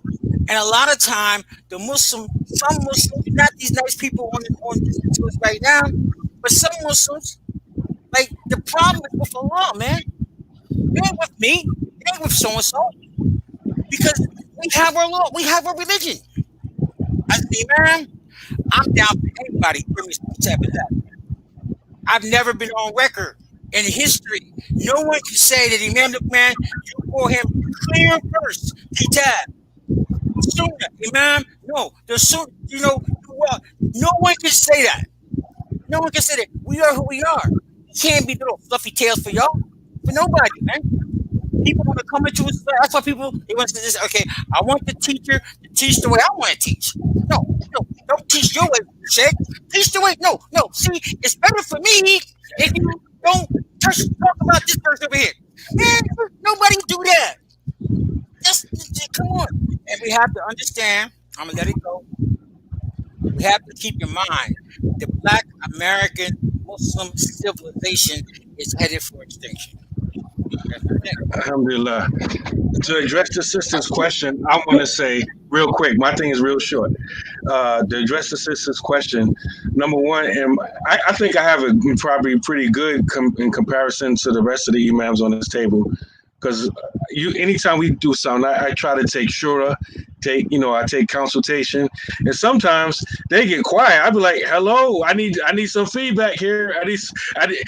What do y'all think?" And a lot of times they pretty much trust me. So, alhamdulillah. And we don't agree on everything, but I think as far as in our communities, they trust my knowledge. They trust me. So I can't think of anything where somebody had to like rein me in and bring control me or to like check me, unless it's happened, I don't know about it, but so that's what it is in my community. And like I said, our governing body in our Masjid, the Majlis, is more women than men. And so I'm just figurehead. I'm just talking, giving classes, and making final decisions. So my situation is kind of easy. So that's my answer to that question. Let me answer that question. I think it's answered clearly, but we'll go through it again. If you want, so let's just take it historically, because we can have an Islamic lesson. Do you know there were imams who were drunks, who were murderers, who led the prayer and slaughtered Muslims? Do you realize that? Imam Luqman, you're a historian. Am I right or wrong? You put your thing, Imam. No, just listen. A lot of us just don't know history, and we don't care. I'm asking you, historically, can you give me at least 3 examples of leaders of the Muslim community who were drunks, who hurt people, who misappropriated property, and remained a leader? Marwan ibn Hakam. Hajjaj ibn Yusuf. Listen, Marwan ibn Hakam, the Prophet kicked him out of Medina. Said, dude, check this out. You out. He became a Khalifa, right? And when it was time for the Eid, people didn't like to listen to his khutbah because he's boring and stuff. And plus, they didn't like him because he used to drink. And they had women all up in the palace and a lot of stuff. So question. Yeah. Question. I want to go in detail. Here's my question. Wait a minute, stop. So what I mean by that is those imams, they remained the leaders, right? Yeah. Did the Muslim community fall apart because of those imams? No. Did the Muslims stop growing, spreading da'wah, building because of those imams? No. Imam Naeem? No. All right. Sometimes you have bad imams on a personal level, but as a leader, because you might have an imam who personally, man, he got some issues. But as a leader, or not, you might have an imam that his character, mashallah, but he's a terrible leader. He don't know what he's doing. Let me ask you something. Do any of you know any imam, especially in the Black community, that groups of people, not one, groups of people have not disliked him, tried to overthrow him, tried to remove him? Do any of y'all know an imam that hasn't had that problem? Take off your microphones, please, so we can share. Unplug. No. Do y'all know an imam? Any Black imam? No. Black imam. Okay, so you can't name one. Why am I driving this point? So there's always an imam who has a segment of the community who thinks that he's out of pocket for whatever reason. Am I right or wrong? You had people who thought the Prophet was out of pocket. You had Muslims who thought the Prophet was out of pocket. I'm going to do something. So here's what I'm saying. My question is, what you need to do As the Prophet sallallahu alaihi wasallam, he said, you're going to find among your leaders things that you don't like. And they ask a deeper question. Should we fight them, O Rasulullah? He said, no, as long as they establish the prayer. That's what the Prophet ﷺ instructed his companions. So this idea of, I don't like the Imam, let me buck leadership, is not Islamic. Whenever someone did that, what happened from the Imam side? He waged war on them. Am I right or wrong? Study Islamic history. Rightfully When so. they told Abu Bakr, you the Khalifa, we ain't paying zakat no more. What did he say?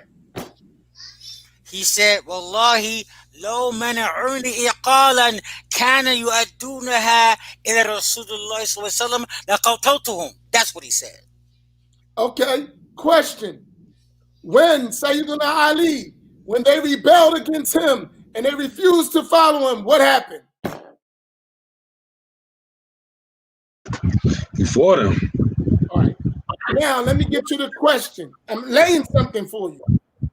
So you asking who's going to check the Imam.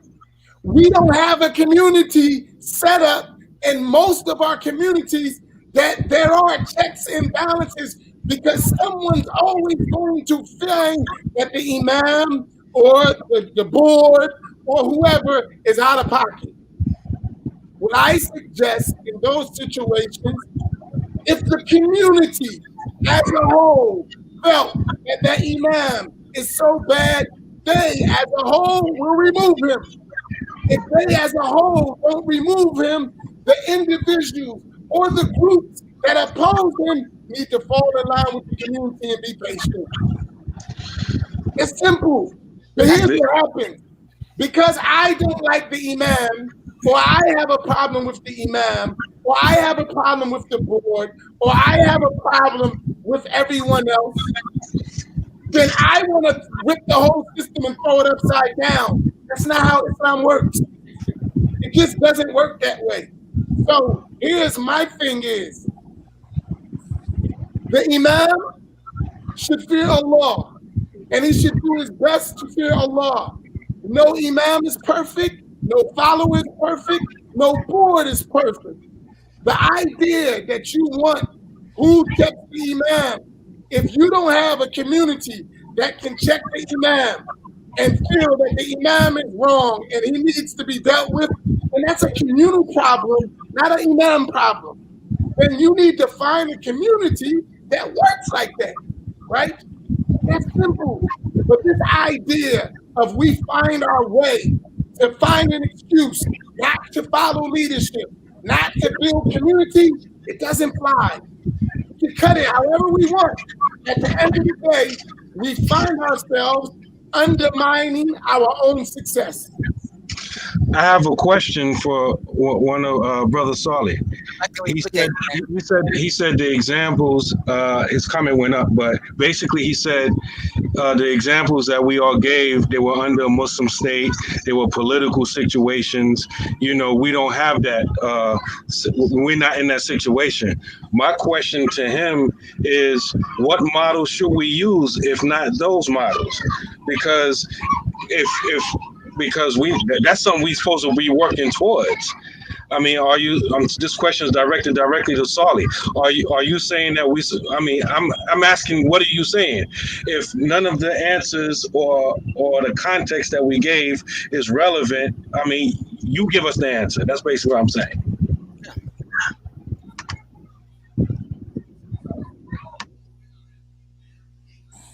While we wait on him to type that, to answer that question, who checks us when we out of pocket? I mean, I mentioned earlier, you have to define out of pocket. And I think, to be honest, this question is really specific and is being presented as general.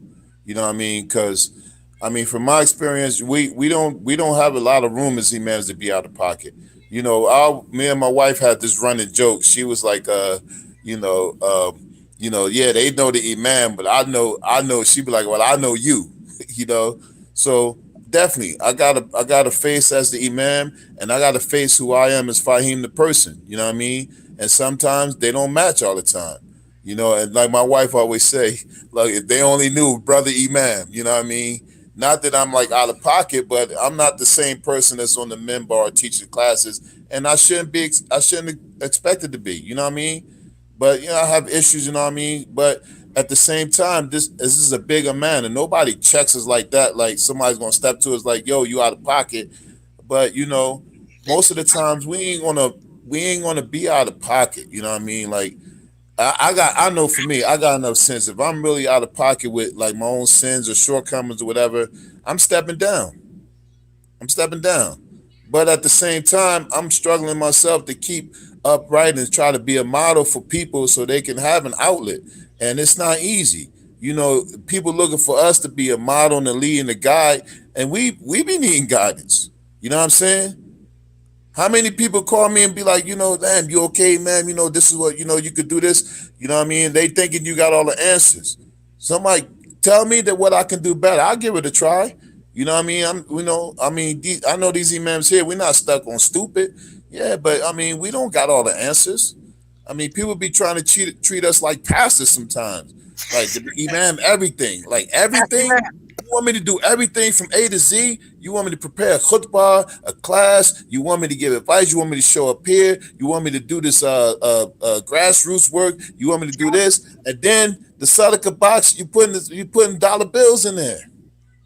Then you want me to work, but you want to be at the masjid all day. You want me to be on call. You want to call me 2 a.m. when I'm in the bed. You want to, you know what I mean? Come on. Like, what is it?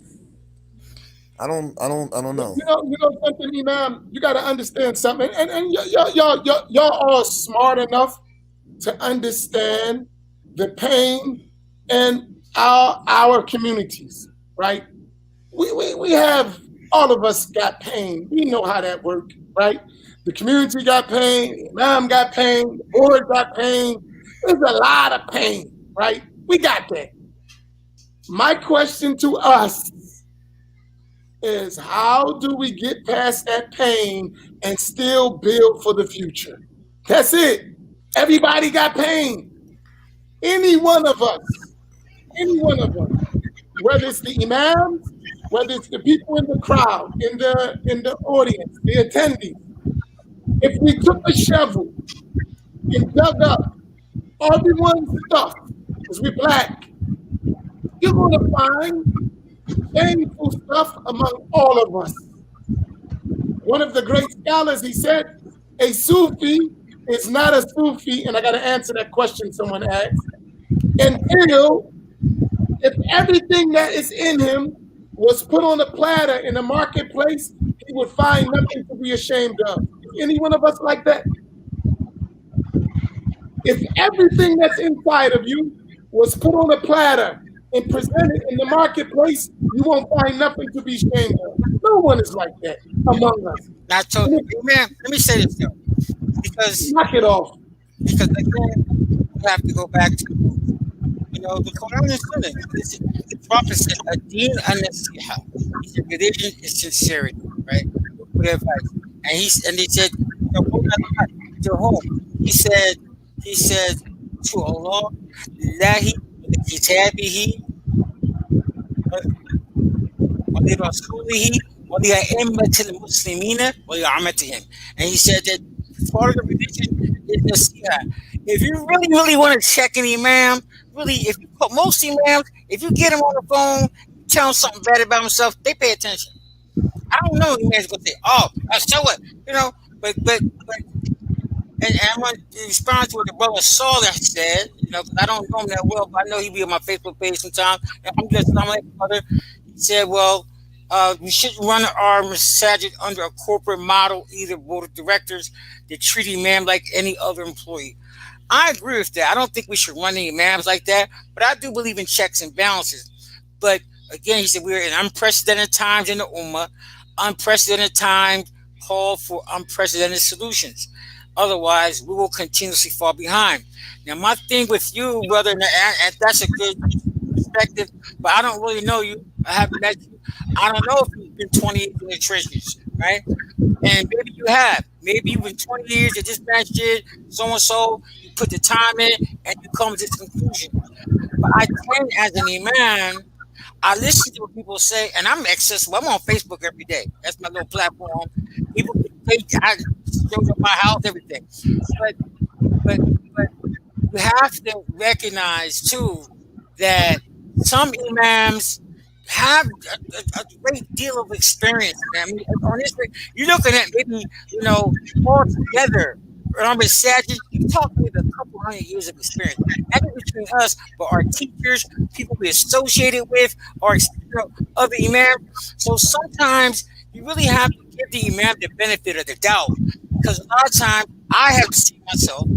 Brothers come, you got this idea, you're only 2 years old. I'm not saying you, brother, so I don't know you. But you come in, you just woke up last month. You just now got your master's degree. Now you're coming to the Masjid and you got all the ideas. I've seen so many of these brothers come through like that. But you're not there for the long run. As soon as your idea don't work, you out. You're out. You come back 2 years later.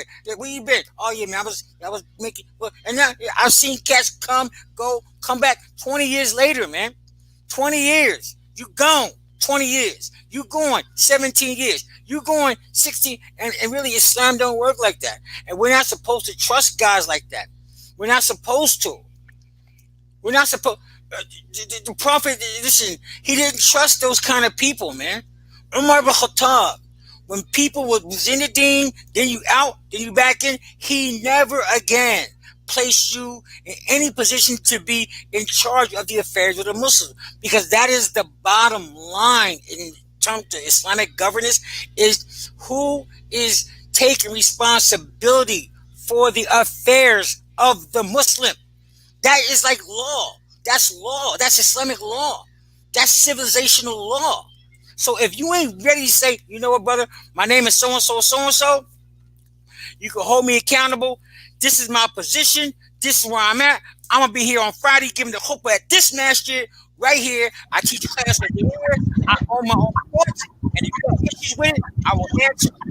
You can't just stick your head in, man, and check on the ummah. I'm not saying you, brother. I'm not talking about nobody. I like that, brother. So I see it. Yeah, I think he had the ideas about the economic thing. Alhamdulillah. But you have to recognize, one, we are Muslims. We are Muslims. And we should follow our Prophet Muhammad sallallahu alaihi wasallam. We should follow our own scripture. What Allah says, what the Prophet says. Allah says, obey Allah, obey the messenger. He says, وَإِن تَنَازَعْتُمْ فَرُدُّوهُ إِلَى اللَّهِ وَرَسُولِهِ. If you differ in something, if you differ with the Imam, you differ with the whatever, okay, Allah says, فَرُدُّوهُ إِلَى اللَّهِ وَرَسُولِهِ. Refer back to Allah and His messenger. If you truly believe in the law on the last day. We are living in the last days. We are living in the time of April. We're seeing all these things the Prophet has prophesied come to life. The wahid. He said, what is the wahid? We've seen that like the suns on the ocean. We've seen in the hadith of Hudayfa, the man said, Ya Rasulullah, what should I do if I'm living during these times you're talking about? He said, man, you find yourself a just man. And that's what you want to get from me, man. You want justice. Yeah, I'm not for a man who's unjust. But justice. You can't get on man, if you will read history, if we knew about the history of I'm telling you, man, it ain't like people think. Just read, just get a book. I got some history. What I got? Let's get Martin. Hey, Luqman, we got to get ready to close out, so we'll pick this up. What, and we got Imam Naim. Then I want to close out quickly because we don't want to keep them up too much. People giving us some time, they're hanging in there, but we got to be merciful. Alhamdulillah. I don't remember who it was or if it was just one person, but a while ago in the conversation, I think at least one or two people objected or mentioned some objection or felt some kind of way about the constant reference to like soldiers, and we talking about people that put in work and stuff like that. I just wanted to mention that even this thing that we call seerah, meaning the biography of the Prophet sallallahu alaihi wasallam, during the time of the Salaf, they didn't even call it Sirah. They call it Maghazi, or like the battles. And even in the Quran, most of the ahkam that were revealed, the laws and rules of Islam were revealed even in the context of the different battles. So I'm saying that to say it is that if you take war, battle, soldier, if you try to remove that from the conversation, you take in the context from which a lot of our Sharia, a lot of the Quran and the Sunnah came to us. So just by nature of trying to stick to the Quran and the Quran and the Sunnah, a lot of the lessons and rules and benefits that we get, we're going to be removing the context from it all. And so I don't want people to think, oh, like we just sitting here and we just bringing some street stuff or some war or some military stuff. This is actually from the Sunnah of the Prophet sallallahu alaihi wasallam. It's the context from which most of the Medinan ayahs were revealed because of battles. Chapter 33, Ashab. Chapter 8, Anfal, Badr. Chapter 3, Uhud. I mean, we can go on and on and on. So I don't want people to think that a lot of times when a lot of us talk, we talk and using contemporary vernacular, but our minds we're trying to use the Quran and the Sunnah and the Sirah of the Prophet sallallahu alaihi wasallam as a frame of reference. So if we do that, you're going to get a lot of battle context, soldier talk, leader talk, whatever. But alhamdulillah. I don't know if y'all ever, right? I get amazed, honestly. I really get amazed. There's a movie, I know all of y'all saw it, but those who didn't see it, just one part, right? What's that movie? A Few Good Men? I know all y'all saw that movie, right? That's a good movie too. What's his name? Jack Nicholson?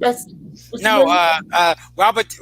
Yeah, Jack Nicholson. Jack Nicholson? That's the one? Imam Faheem, I know you know him. And Tom Cruise. Yeah. Just that part in the courtroom when they talking about, did you call the code red or whatever it was? To me, that's my favorite movie line of all time, right? Yeah, the truth. Right? I just want the truth, right? We, as Black people, we can't handle our truth. We use Islam to cover an ugly reality that we face with. And Islam came to help us change that reality, not hide it. And listen what I mean by that. When we study Islam, and all of us should follow Brother Khalil, what's his name?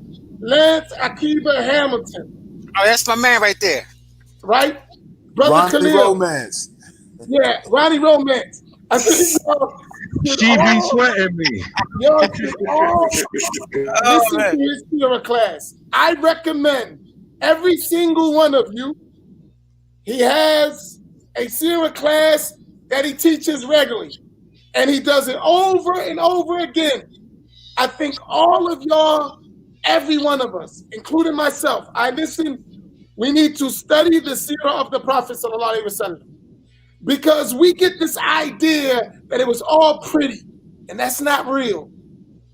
You start studying the Sirah, there was a such thing as Jahiliyyah, a period of ignorance, and it came up throughout the life of the Prophet sallallahu alaihi wasallam with people, right? All of us got that element, right? So I think we need to, and that's why the Black Imams Roundtable, because we can have a conversation that you're not normally going to have. We're not Pakistani, we're not Arab, we're not Bengali, we're not white. We are Black people with a real experience, real things we all know, we all familiar with, and we got to stop acting like that ain't real. And we're going to make some magical wine called Quran and Sunnah, and all of it goes away. No, it don't. It's real. And as an Imam, I say to myself that you have a luxury to say what should be, what should not be, how it should be, because you don't got to do it, right? And if you did it and you sat in a position, not Imam, in a position where you accountable, where you can't sleep, where you can't just get mad and say, I don't like how somebody's doing something and leave. When any of us are in that position, whether it's the Imam or a follower, when you're committed to something, then it's part of the battle. You're going to take some lumps and go with it. You're going to find things you dislike. But the measure of where you at is where you stand when it gets rough and tough. That's your measure. And a lot of us, we are crybabies. And we at war. You can't be a crybaby at war. It's just real. Brush yourself off. We got to fight this enemy. You can't lay down and cry. You can't. It may hurt. It may be in pain. We're at war for the very survival of Islam, for our future, for our children. Can't sit around acting like we don't realize that. And I'm saying this. For me, I'm speaking as Imam Amin, Imam of Masjid Muhammad. So long as I got one breath left in my life, I'm never going to stop pushing my community to struggle, to fight, to stand up, to work, to learn to get past your grievances and your differences and build this community. That's my mission. Because you know why? I don't want the Imam who's going to come after me. I don't want the Imam who's going to come after me to deal with the crap that I got to deal with, to deal with the crap Imam Luqman got to deal with, to deal with the crap Imam Naeem got to deal with, to deal with the crap that Imam Faheem, while some of you get to hide, while we got to take the arrows shot at us every single day. And guess what? I'm not crying about it. So since I'm not crying, I'm not giving you no lino blanket so you can cry either. We got to work.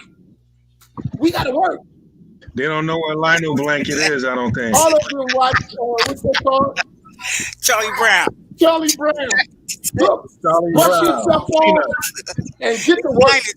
It's Linus, man. Yeah, I'm serious. Because that's the part. We like this, be humble. Humble don't mean soft. The prophet was humble, but he fought wars. Fought wars, man. You know what I mean? This concept of I'm hurting and that's the end of the world. You're all hurting and it ain't the end of the world. Brush yourself off, turn to your Lord, stop crying and get to work. And listen, call me a rough Imam. Call me, listen, but I know what we got to do for our children. I know what I'm looking at. When I look at 40 years down the road, I see it. Imam Luqman sees it. Imam Naeem sees it. Let me tell you something. You keep acting in the black community like you got a luxury, you're going to find yourself masjidless. You're going to find yourself with no masjid. You're going to find yourself with no community. Keep it up. It's already happening. It's already happening. Many masjids that exist when I became Muslim don't exist no more. It's happening now, man. People don't see it. Listen, if you take Imam, can I answer one more question on here? Kareem had a question. And guess what? There's always going to be some people who don't like it tough and rough. And there's always going to be people who need it tough and rough. This ain't even rough, huh? Find the Imam who is nice and soft for you. Stop crying about the Imam that you don't like. Go find the Imam you love and support him. Stop wasting your time with the Imam you don't like. Get the Go big steak find up. the Imam. Go Marshmallow. find the community that you love and get to work. Get to work. That's it. Stop crying. And I hate to say it because we become a nation of crybabies. And we used to be a nation of dignity and honor and struggle. We got to get out of that. While we sitting around playing with each other, and things are that serious. Stuff is happening, man. Man, nobody got time for that. Kareem said, I have a question. Seriously, too. It's not a joking question. How come we as Black American Muslims use Sayyidina Umar ibn al-Khattab radiallahu ta'ala anhu as a reference point when it comes to being hard body with each other? As if being civilized with each other is an issue. We have mad stripes on us as blacks and defamation as is from historical backdrops since the transatlantic, et cetera, et cetera, et cetera. My answer to that question is divided into a few. Number one, I think that's one of the first Sahabas that we learn about, when we become Muslim. And I think when you look at Umar's biography, I think a lot of us identify with Umar a lot. He took Shahada, he used to drink, he used to be a thug in the street, and he was, here go that word again, a soldier for the Prophet sallallahu alaihi wasallam during this time. And so, but also, I think another thing that we don't take into consideration, I believe out of the four caliphs, his biography is probably more documented than anyone else's. Because even when he took Shahada, his son Abdullah ibn Umar is narrating about how that happened and all that stuff. His governance, his administration is more detailed, spelled out than any of the other four caliphs. So I don't think it's just with him being a hard body and all that kind of stuff. I think a lot of us identify with him, but he's just prominent like that. And plus, what the Prophet sallallahu alaihi wasallam said about him, if there was a prophet after me, it would have been Umar. And Shaitan goes on the other side of the street when Umar walks down the side of the street, and so he just has that in-your-face personality even after death. So that's my answer to that question. Man, let me ask this quickly about Umar ibn Khattab because. Imam Luqman, can we sum up in 2 minutes so we can all get out? Just Inshallah. 2 minutes. We really just need to study the history, because even if you study the history of Umar ibn Khattab about civilization, out of the four Khulafa Rashidin, he was probably the most civilized. They brought more civilization to the Muslim Ummah. He started the pension plan. He started the Dewan. A third of the known world, the known civilized world, was under his control. He's the one who set up barracks for the. He's the one who set up the like enhanced tax collection, zakat collection. That was all Umar. People think he's tough like that because you might read a couple of hadith.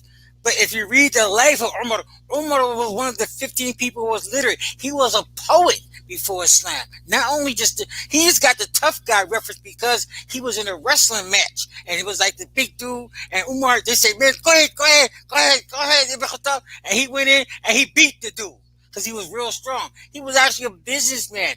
He used to go to Syria. He used to have goats and stuff. He was literate. He used to recite poetry. He was just a tough guy that whatever, he just stood for what he believed. And when he became a Muslim, it was just because when Umar became a Muslim, they knew Umar was the kind of guy you wouldn't play with him. So he got that reputation. But when he became Khalifa, man, he changed in a lot of areas because when he became Khalifa, like Abu Bakr was more softer. When he became Khalifa, he was tougher. Umar was harder. When he became Khalifa, he was much more laid back. But you want to talk about civilization, you want to look at administration, governance, man, ruling, judges, putting judges in place. All that is Umar ibn Khattab. You study history. It's all in history. And that brother Lance Akiba Hamilton, man, I don't know him personally, but I like that dude, man. And I'm going to tell you something. Don't go to somebody said something. Don't go to his class starting problems either.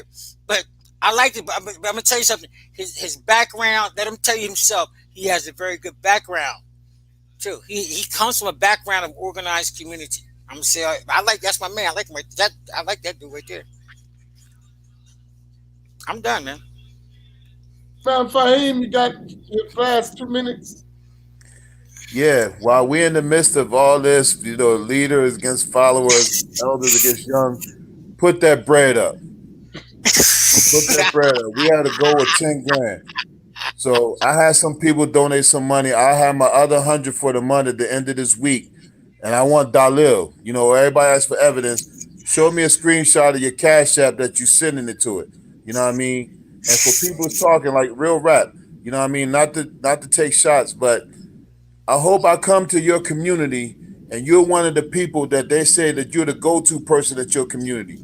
If that's not you, make that you, because that was us before we had to assume the position of Imam. They could count on us. We said we were gonna do something, we finished it from A to Z, and nobody had to follow up on us. You know what I mean? Put that bread up, man, and let's get to work. You know. As a matter of fact, yeah, that's one. I'm a post mine in the group. You know what I mean? So everybody else, make sure we still got that goal, because we're going to be working on something for y'all. You know what I mean? In the midst of all the, things going haywire, whatever, put the bread up.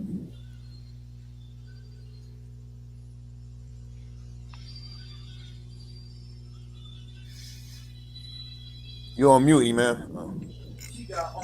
Imam Naim, the last 2 minutes.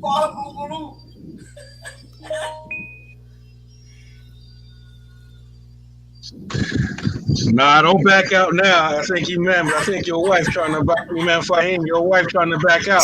What's up with that? I think the sisters posed a question about Imam's wives black Imam's wives roundtable. I want that sister Ava Tinker Smith banned from this black Imam's roundtable. It's called for fitness. Do not let her in this group. Man, sisters got stories. And the sisters think that they will like it. The sisters, I don't like Imam's wife, because a lot of sisters going to be exposed. A lot of times sisters be out of pocket.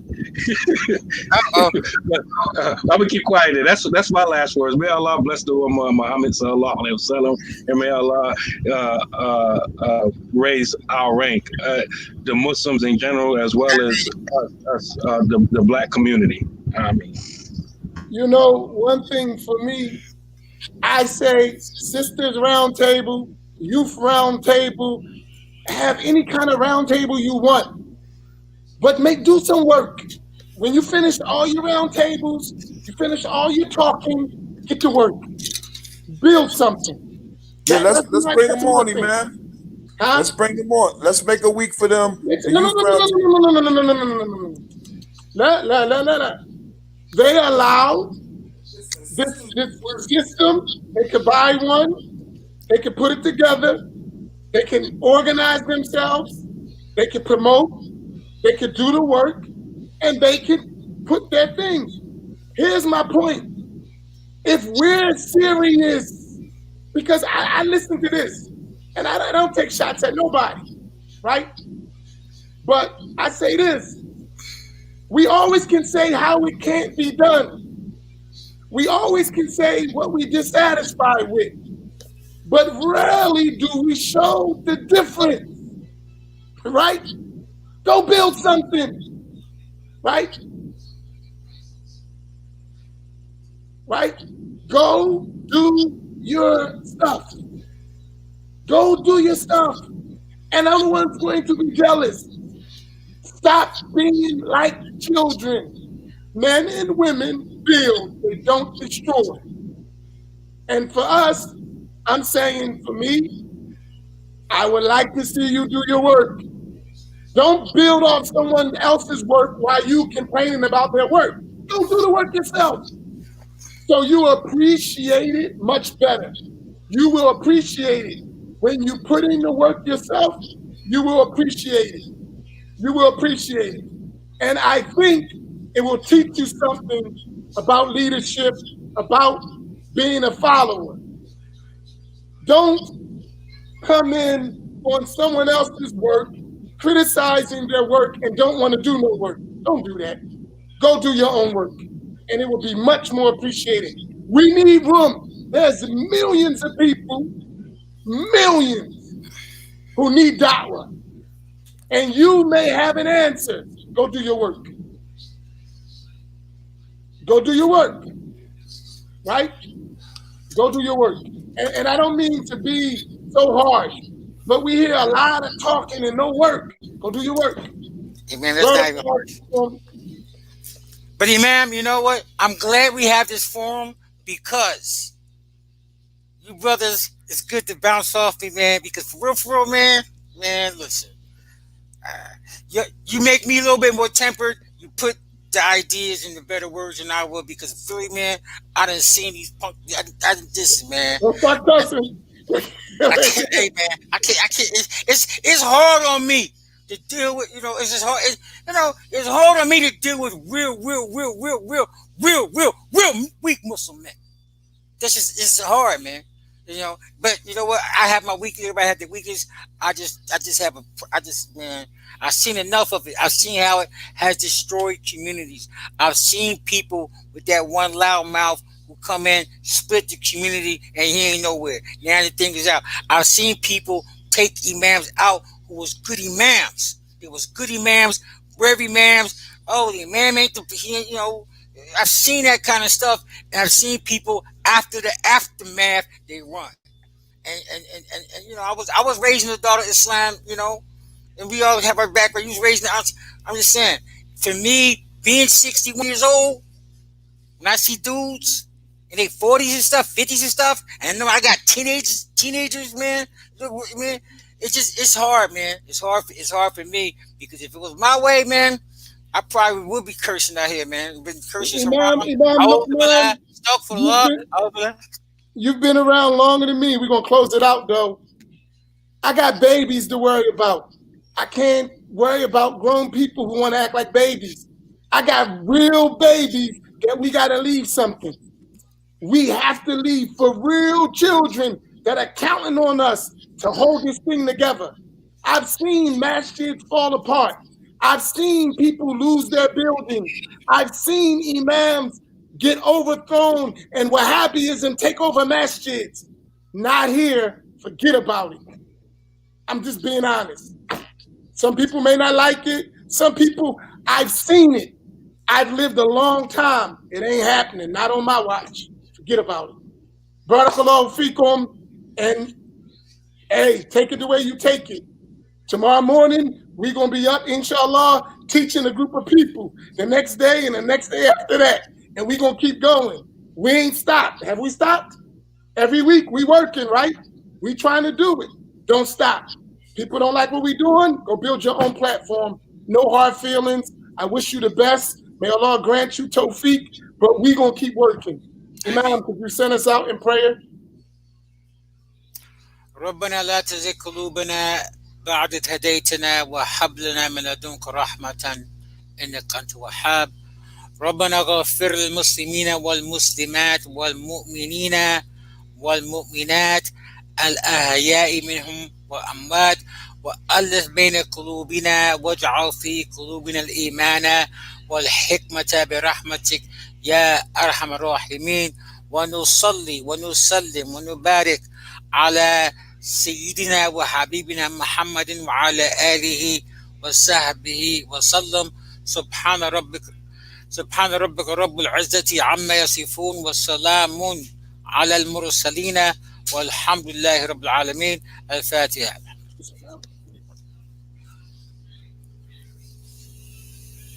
Assalamu alaikum wa rahmatullah. One second, Imams, can y'all take your microphones off? Just so everybody knows, let us all tell the people that we love them so they don't misunderstand. We love y'all.